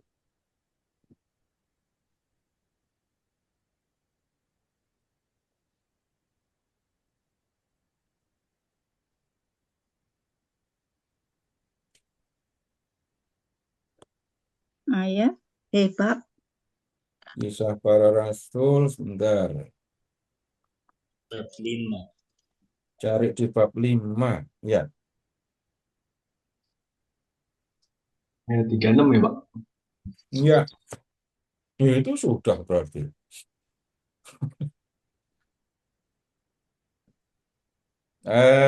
Dari ayat 34. Kisah bab 5 dari ayat 34 ya. Ini para rasul sudah memberitakan Yesus. Yesus sudah wafat, sudah kembali ke surga.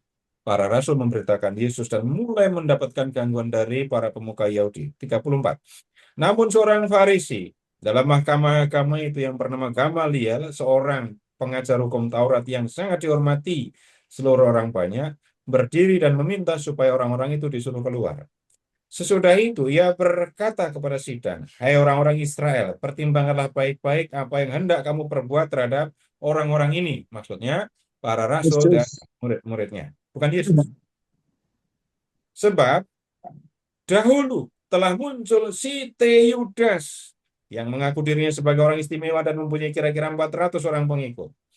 Namun ia dibunuh dan tercerai-berailah seluruh pengikutnya dan lainnya.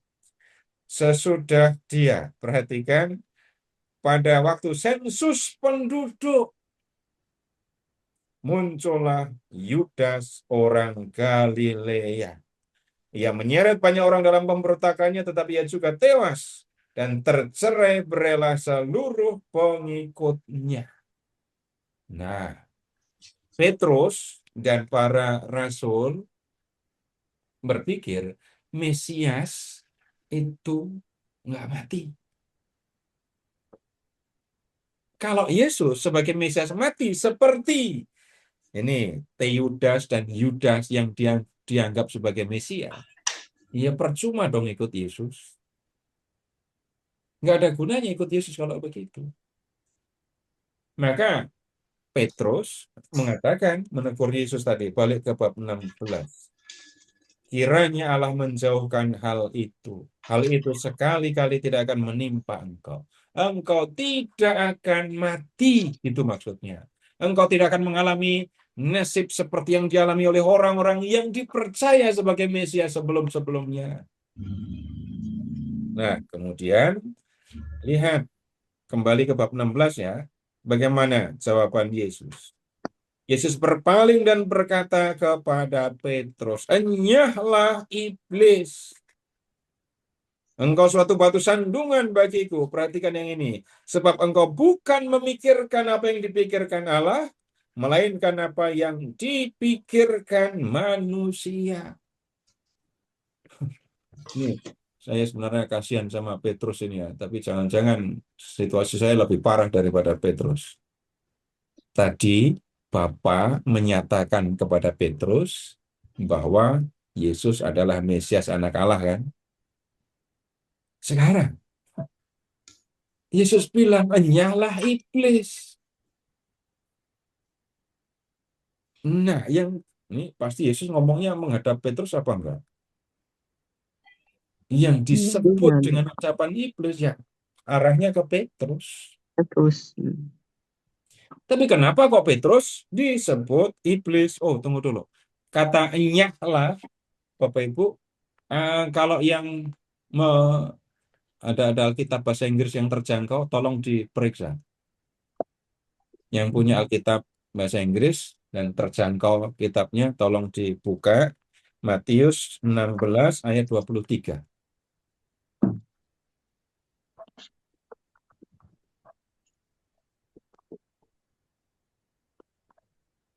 Ada?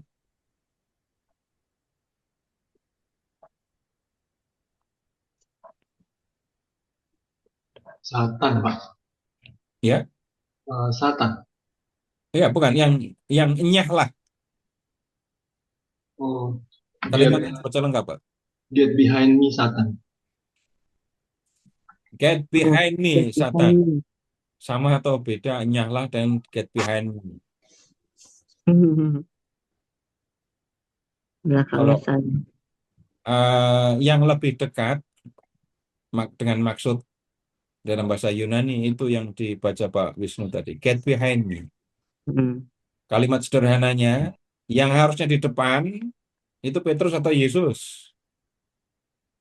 Yesus dong. Yesus. Petrus di belakang. Betul. Nah, sekarang posisinya Petrus ada di depan, Yesus disuruh ngikut Dan, Petrus. oh, Yesus Petrus kan bilang, sekali-kali tidak akan menimpa, oh sorry, sekali-kali tidak akan menimpa engkau gitu kan. Engkau tidak akan mati. Itu kan yang ngomong Petrus.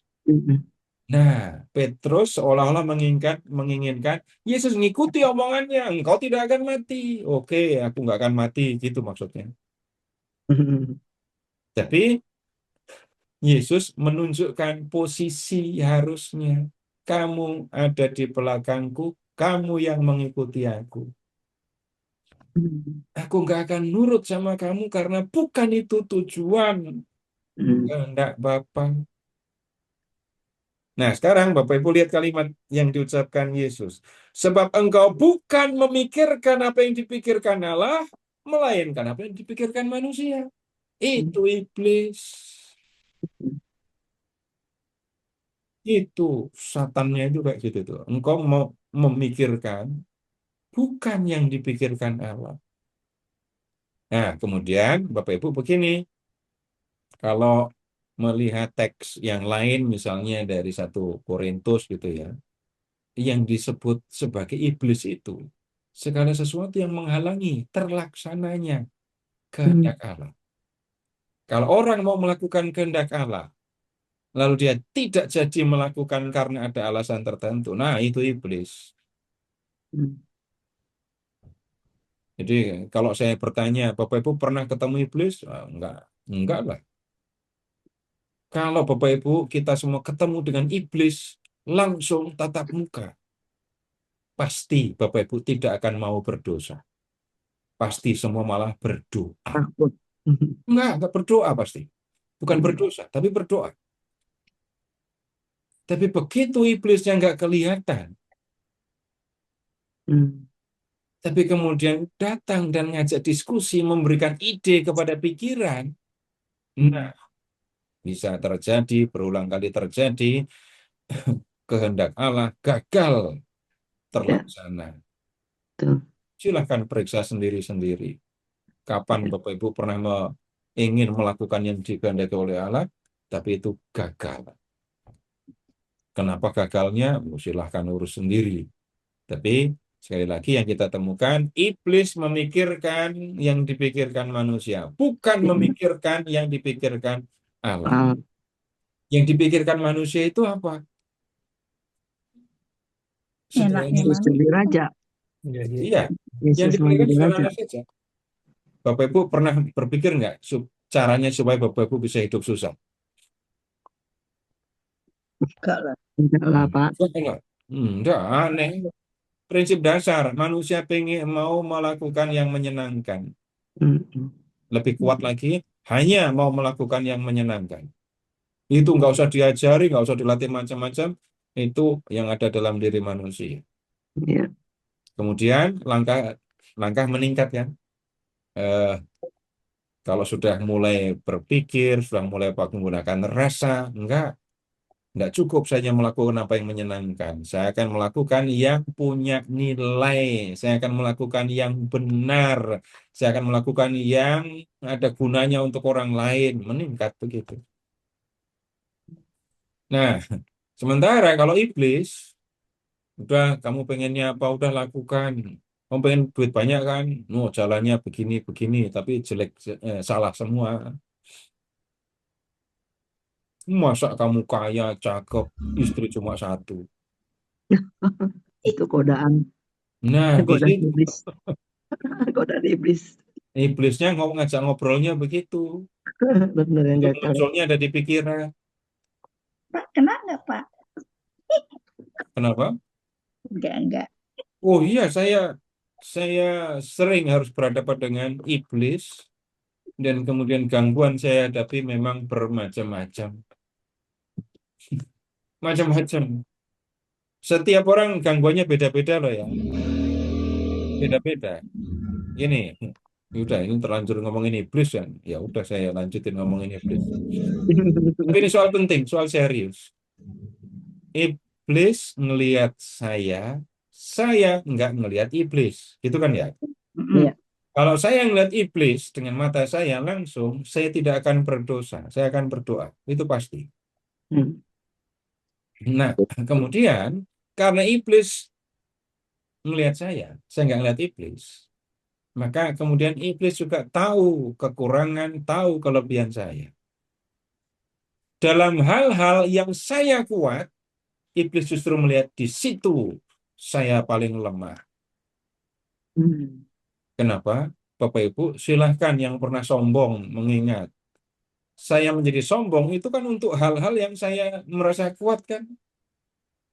Betul. Bapak Ibu tutup mulut semua kalau nggak bicara atau bicara pun nggak akan menunjukkan gigi karena nggak ada yang punya gigi emas kan? Coba giginya emas semua. Dalam hal-hal yang saya merasa kuat, di situ saya paling lemah, saya gampang jatuh ke dalam dosa. Hmm. Silahkan periksa sendiri. Iya. Pak, Nah, kemudian begini, iblisnya nggak kelihatan, tapi bisa ngobrol sama saya. Sekarang, ilustrasi sederhana ya, ilustrasi sederhana. Pertanyaan yang sering juga saya ajukan. Bapak Ibu yang pernah berbohong, kalau mau bohong itu mikir dulu apa enggak? Iyalah. mikir Mikir Iya. dulu. mikir Oh, dulu. sampai bisa detail kan ya? Pertama, munculnya ide untuk berbohong, untuk menutupi kebaikan. Luar biasa kalau itu terjadi. Saya melakukan yang salah, lalu muncul ide berbohong. Ketika berencana untuk berbohong, udah pikiran macam-macam. Di situ Bapak Ibu kesempatan untuk iblis ngajak saya diskusi. Kemudian begini juga, Bapak Ibu pernah nggak memeriksa diri dalam hal apa saja saya gampang marah? Marah dalam skala hal? Nggak mungkin. Nggak mungkin.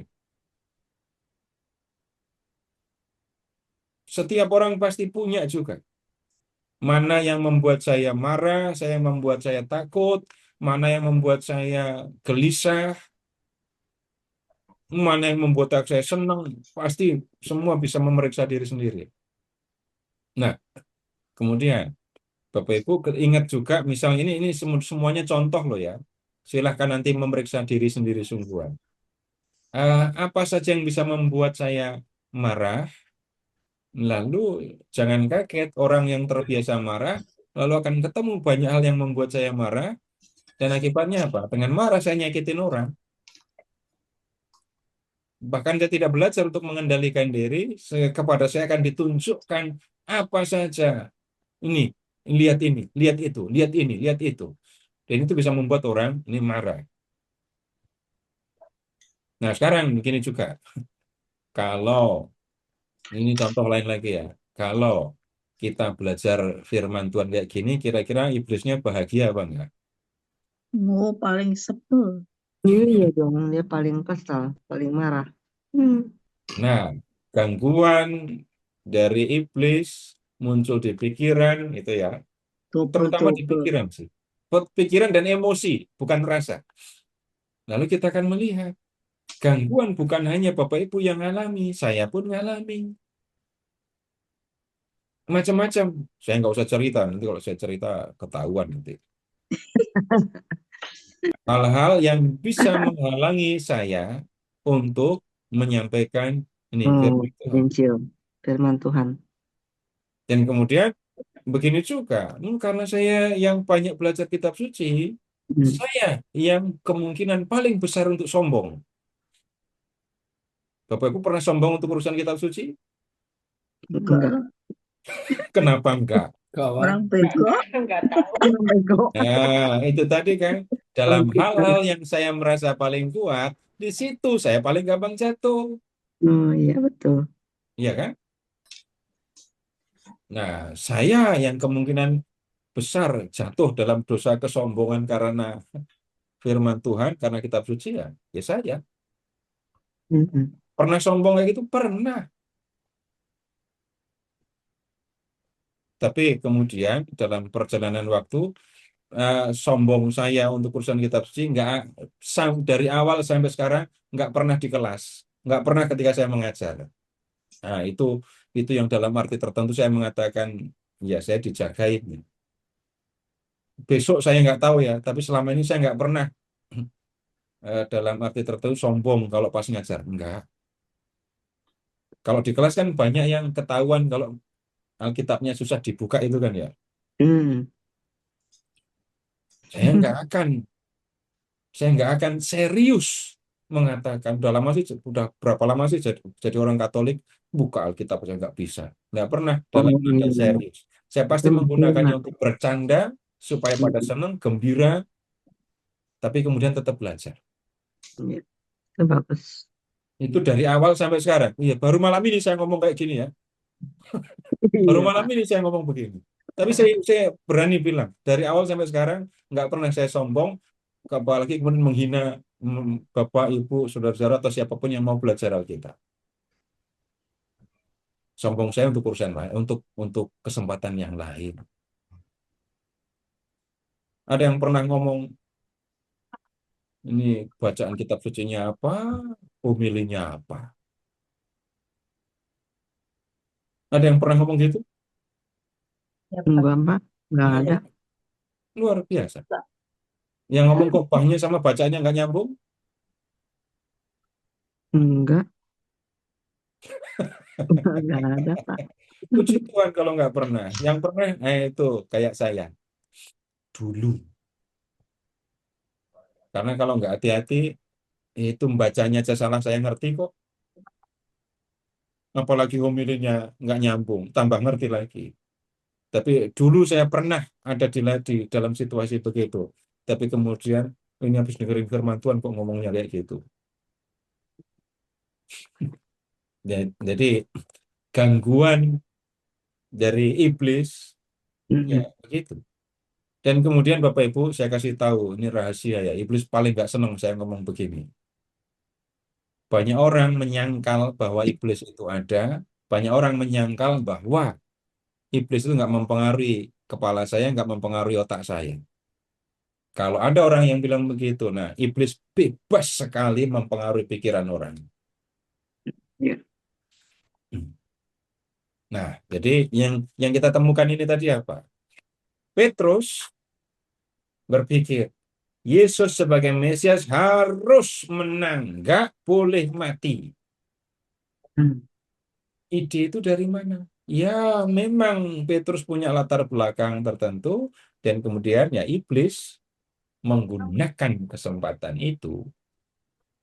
Nah, kemudian juga bisa kita mengatakan begini, di telinga Yesus, ucapan Petrus itu berusaha menghalangi terlaksananya kehendak Allah itu. Coba kalau sampai Yesus ngikutin Petrus. Ini kesempatan lo jadi raja. Semua orang percaya kepadamu, semua orang percaya engkau Mesias, dan engkau bisa membuat roti cuma 5 jadi berapa ribu, Semua orang pasti mau engkau jadi raja. Wah, itu Dan sombong. godaan yang serius. Tapi kalau Yesus melakukan itu, maka yang menjadi tujuan kedatangan Yesus tidak akan Gagal. muncul. Iya. Lalu apa yang harusnya dikerjakan? Bab 16 ayat 24. Lalu Yesus berkata kepada murid-muridnya, jika seseorang mau menjadi pengikutku, Hmm. pengikut itu di belakang atau di depan? Belakang. Di belakang. Belakang. Dia harus menyangkal dirinya, memikul salibnya, dan mengikut aku. Hmm. Jadi Nakal diri. mengikut Yesus ya, bukan mencari jejak Yesus. Karena apa? Mengikut itu berarti Yesus masih kelihatan di depan dan aku berjalan di belakangnya gitu kan. Iya. Menyangkal diri, memikul salib. Nah, Bapak Ibu begini, kalau orang mendengar kata salib, seringkali, apalagi orang Katolik, itu seringkali ngomongnya penderitaan. Hmm. Yang ditekankan seringkali penderitaannya. Tapi tunggu dulu, coba periksa lagi. Kalau Yesus sampai di kayu salib, apa yang sesungguhnya Yesus kerjakan? Sederhana kan? Melakukan kehendak Bapa untuk menyelamatkan manusia. Ya. Jadi yang kita lihat, salib itu bukan soal penderitaannya, tapi melakukan kehendak Bapaknya itu. Hmm. Salib itu cara yang digunakan untuk melakukan kehendak Bapa, menyelamatkan manusia. Nah, dari sini kita juga perlu klarifikasi.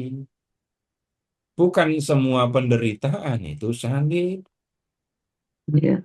Jangan sampai tiap hari makan es krim, padahal umur udah 60, habis itu sakit, terus ngomongnya, oh ini salibku, gitu. Salib. Nggak pas kan, nggak cocok kan? Hmm.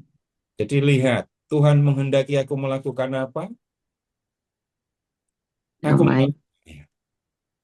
Sekalipun itu mendatangkan kesulitan penderitaan bagiku, itu tetap aku lakukan karena aku mau menjadi seperti Mengikuti Yesus. Yesus. Nah, silahkan. Untuk tinggal periksa sendiri-sendiri kan. Jadi berapa banyak salib yang sudah Bapak Ibu lewati selama hidup ini. Entah di rumah, Tuhan menghendaki saya buat apa di rumah. Hmm. Tuhan menghendaki apa? Saya berbuat apa? Di tempat saya usaha, di tempat saya bekerja, di masyarakat, di Hmm. gereja, dan seterusnya. Jadi sekali lagi bukan nomor satu urusannya menderita itu salib, bukan. Melakukan kehendak Bapa, Bukan. kalaupun itu mendatangkan penderitaan bagiku, aku tetap akan melakukan. Dalam hal ini Bapak Ibu, ini kita juga menemukan eh, kebanggaan yang keliru yang seringkali akhir-akhir ini banyak meracuni orang Katolik. Apa tuh? Lebih bangga mana? Bekerja untuk Tuhan, aku bekerja untuk Tuhan, atau Tuhan bekerja untuk aku? Tuhan, pekerja untuk Tuhan. Kalau Bapak Ibu mengingat tahun 80-an, 90-an gitu ya, istilah pro eklesia, pro deo, kerja untuk Tuhan, untuk gereja, itu membanggakan. Sekarang, ada banyak kan yang nggak begitu lagi. Saya bangga, saya bisa cerita kemana-mana ketika Yesus mengerjakan sesuatu untuk saya. Hmm. Kalau saya bangga karena bisa bekerja untuk Tuhan, nggak akan ada lingkungan yang kerepotan nyari ketua lingkungan, nyari prodiakon, Betul. paroki juga nggak akan kebingungan cari orang-orang yang mau mengajar, jadi katekis, jadi saya ketua pengurus seksi, dan seterusnya. Betul. Nah, ini harus dikembalikan karena ikut Yesus. Nah, klarifikasi yang serius tadi tentang ini tadi ya, memikul salib. Salib Nah, jadi bukan soal pertama-tama menderita, tapi melakukan kehendak dari Bapak. Allah. Nah, kemudian Bapak Ibu, ini yang kita perlu eh, pelajari dari ya apa yang kita temukan di dalam Injil Matius ini. Di pertemuan berikut, sekali lagi kita akan melihat perjalanan ke Yerusalem, apa yang dikerjakan Yesus juga di eh, kota itu. Masih ada beberapa menit, kalau masih ada yang perlu disampaikan, ditanyakan, silahkan. Silahkan Pak Ferry. Ya, baik, terima kasih Pak Eko. Kami persilakan Bapak Ibu jika ada yang ingin ditanyakan kembali. Aku mau tanya, Pak. Boleh, Makasih. silakan Bu Maria. Pak Seto, saya mau nanya ya, Yesus itu Mesias. Tapi sejak kapan si gelar Mesias itu dikenakan kepada Yesus dalam konteks kealahannya?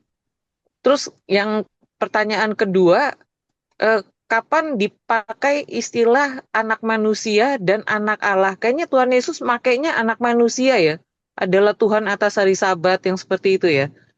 Nah itu signifikansinya apa ya dari penggunaan kedua istilah itu gitu? Apakah ada makna tertentu gitu dari dua istilah itu yang mungkin karena terjemahannya atau dalam konteks kita itu jadi nggak terlalu bisa dipahami? Ya itu aja Pak, makasih. Mengingatnya begini, Bu. Kalau mendengar Mesias, ingat Raja Penyelamat. Heeh. Nah, kapan Yesus menjadi Raja Penyelamat? Disalib. Inilah Raja orang Yahudi. Tulisannya kan gitu kan ya? Betul. Nah, kemudian kalau mendengar gelar anak manusia, mengingatnya dia adalah Raja Kerajaan Surga. Dia yang punya kuasa atas kerajaan surga. Dalam pengadilan akhir, boleh lihat di sini, bab 16 ayat 27. Hmm. Apa yang tertulis di situ? 16:27. Saya nggak bisa buka, saya lagi nyetir. Oke. Sebab anak manusia akan datang dalam kemuliaan Bapaknya bersama dengan malaikat-malaikatnya. Pada waktu itu, ia akan membalas setiap orang menurut perbuatannya. Karena Yesus adalah Raja, sebagai anak manusia, adalah Raja Kerajaan Surga. Dia yang punya kuasa untuk menetapkan siapa yang masuk dalam kerajaan surga dan siapa yang tidak. Jadi mengingatnya begitu. Nah, kemudian selama berkarya atau nanti dalam kisah sengsara ini Yesus akan menunjukkan bahwa dia adalah anak manusia. 3 kali, kalau di Matius 4 kali Yesus menunjukkan bahwa anak manusia ya itu akan mati dan bangkit. Nah, kemudian kalau mau tahu lanjut tentang Mesias, dasarnya 1 Samuel bab 10 ayat 1. Raja yang diurapi oleh Tuhan dan tugasnya menyelamatkan. Kemudian kalau mau tahu tentang anak manusia, Raja Kerajaan Surga, bukanya Daniel bab 7 ayat 13 dan 14. Nah, kemudian begini. Awalnya orang banyak menganggap Yesus sebagai Mesias dalam pengertian Yesus bakal raja seperti nenek moyangnya Daud yang akan mengalahkan Roma, yang kemudian membangun kerajaan Israel kembali, lalu menjadi raja. Mulanya para murid berpikir begitu. Makanya ini tadi Petrus kecewa. Nah, kemudian Yesus sudah berulang kali mengatakan bahwa sebagai Mesias, iya, Yesus akan bertindak sebagai Raja, Penyelamat, dan itu nyata kemudian di kayu salib. Yesus harus berulang kali mengoreksi apa yang dipikirkan oleh para murid. Aku memang raja, tapi jangan berpikir seperti yang kamu pikir. Seperti itu waktu ibunya istri Pak Zebedeus, izinkan kami duduk dalam kemuliaan-Mu kelak. Satu di sebelah kanan, satu di sebelah kiri. Petrus dan Yohanes bilang begitu. Mesias, Raja Penyelamat, ya, tugas ini dikerjakan Yesus di kayu salib. Para rasul pada ngerti? Enggak. Pada lari? Enggak paham. Setelah Yesus bangkit menjumpai mereka, baru mereka ngerti apa maksudnya Yesus mati di kayu salib dan siapa Yesus sebenarnya. Jadi pemahaman mereka dari nggak ngerti jadi ngerti dan ada proses yang dilewati. Begitu, Bu. Iya, Pak. Terima kasih banyak, Pak. Ya, sama-sama. Ya, Pak Ferry, cukup. Ya, baik. Terima kasih Pak Seto atas pengajarannya pada malam hari ini.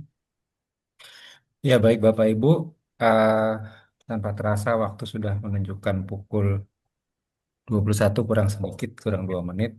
Marilah eh, kami ulang lagi untuk minggu depan kita kita libur dulu, lalu kemudian minggu depan masih tanggal 16, lalu tanggal 16 kita libur, lalu kemudian kita mulai lagi ya di tanggal 23 3. ketukar-tukar ini. Ya, baik Bapak Ibu, marilah kita tutup pertemuan kita pada malam hari ini dengan doa. Dalam nama Bapa dan Putra dan Roh Kudus, amin. Bapa kami yang maha baik, kami bersyukur kepadamu karena pertolongan Roh Kudus-Mu, kami semua dapat menerima dan memahami firman-Mu yang boleh kami terima malam hari ini. Kami mohon kepadamu, bantulah agar kami mau berupaya berkarya melayani sesama di gereja dan di masyarakat kami. Jauhkan kami dari sikap enggan dan mencari alasan untuk menolak berkarya bagi Engkau. Karena Engkau sendiri telah memberi contoh kepada kami bagaimana Engkau mengasihi umat Yahudi, orang-orang Yahudi dan orang-orang non-Yahudi, baik yang percaya kepadamu. Karena Engkau telah menunjukkan kepada kami jalan kebenaran bagi kami. Demi Kristus Tuhan dan pengantara kami. Amin. Dalam nama Bapa dan Putra dan Roh Kudus. Amin. Amin. Ya, baik, terima kasih Bapak Ibu. Selamat Terima malam. kasih.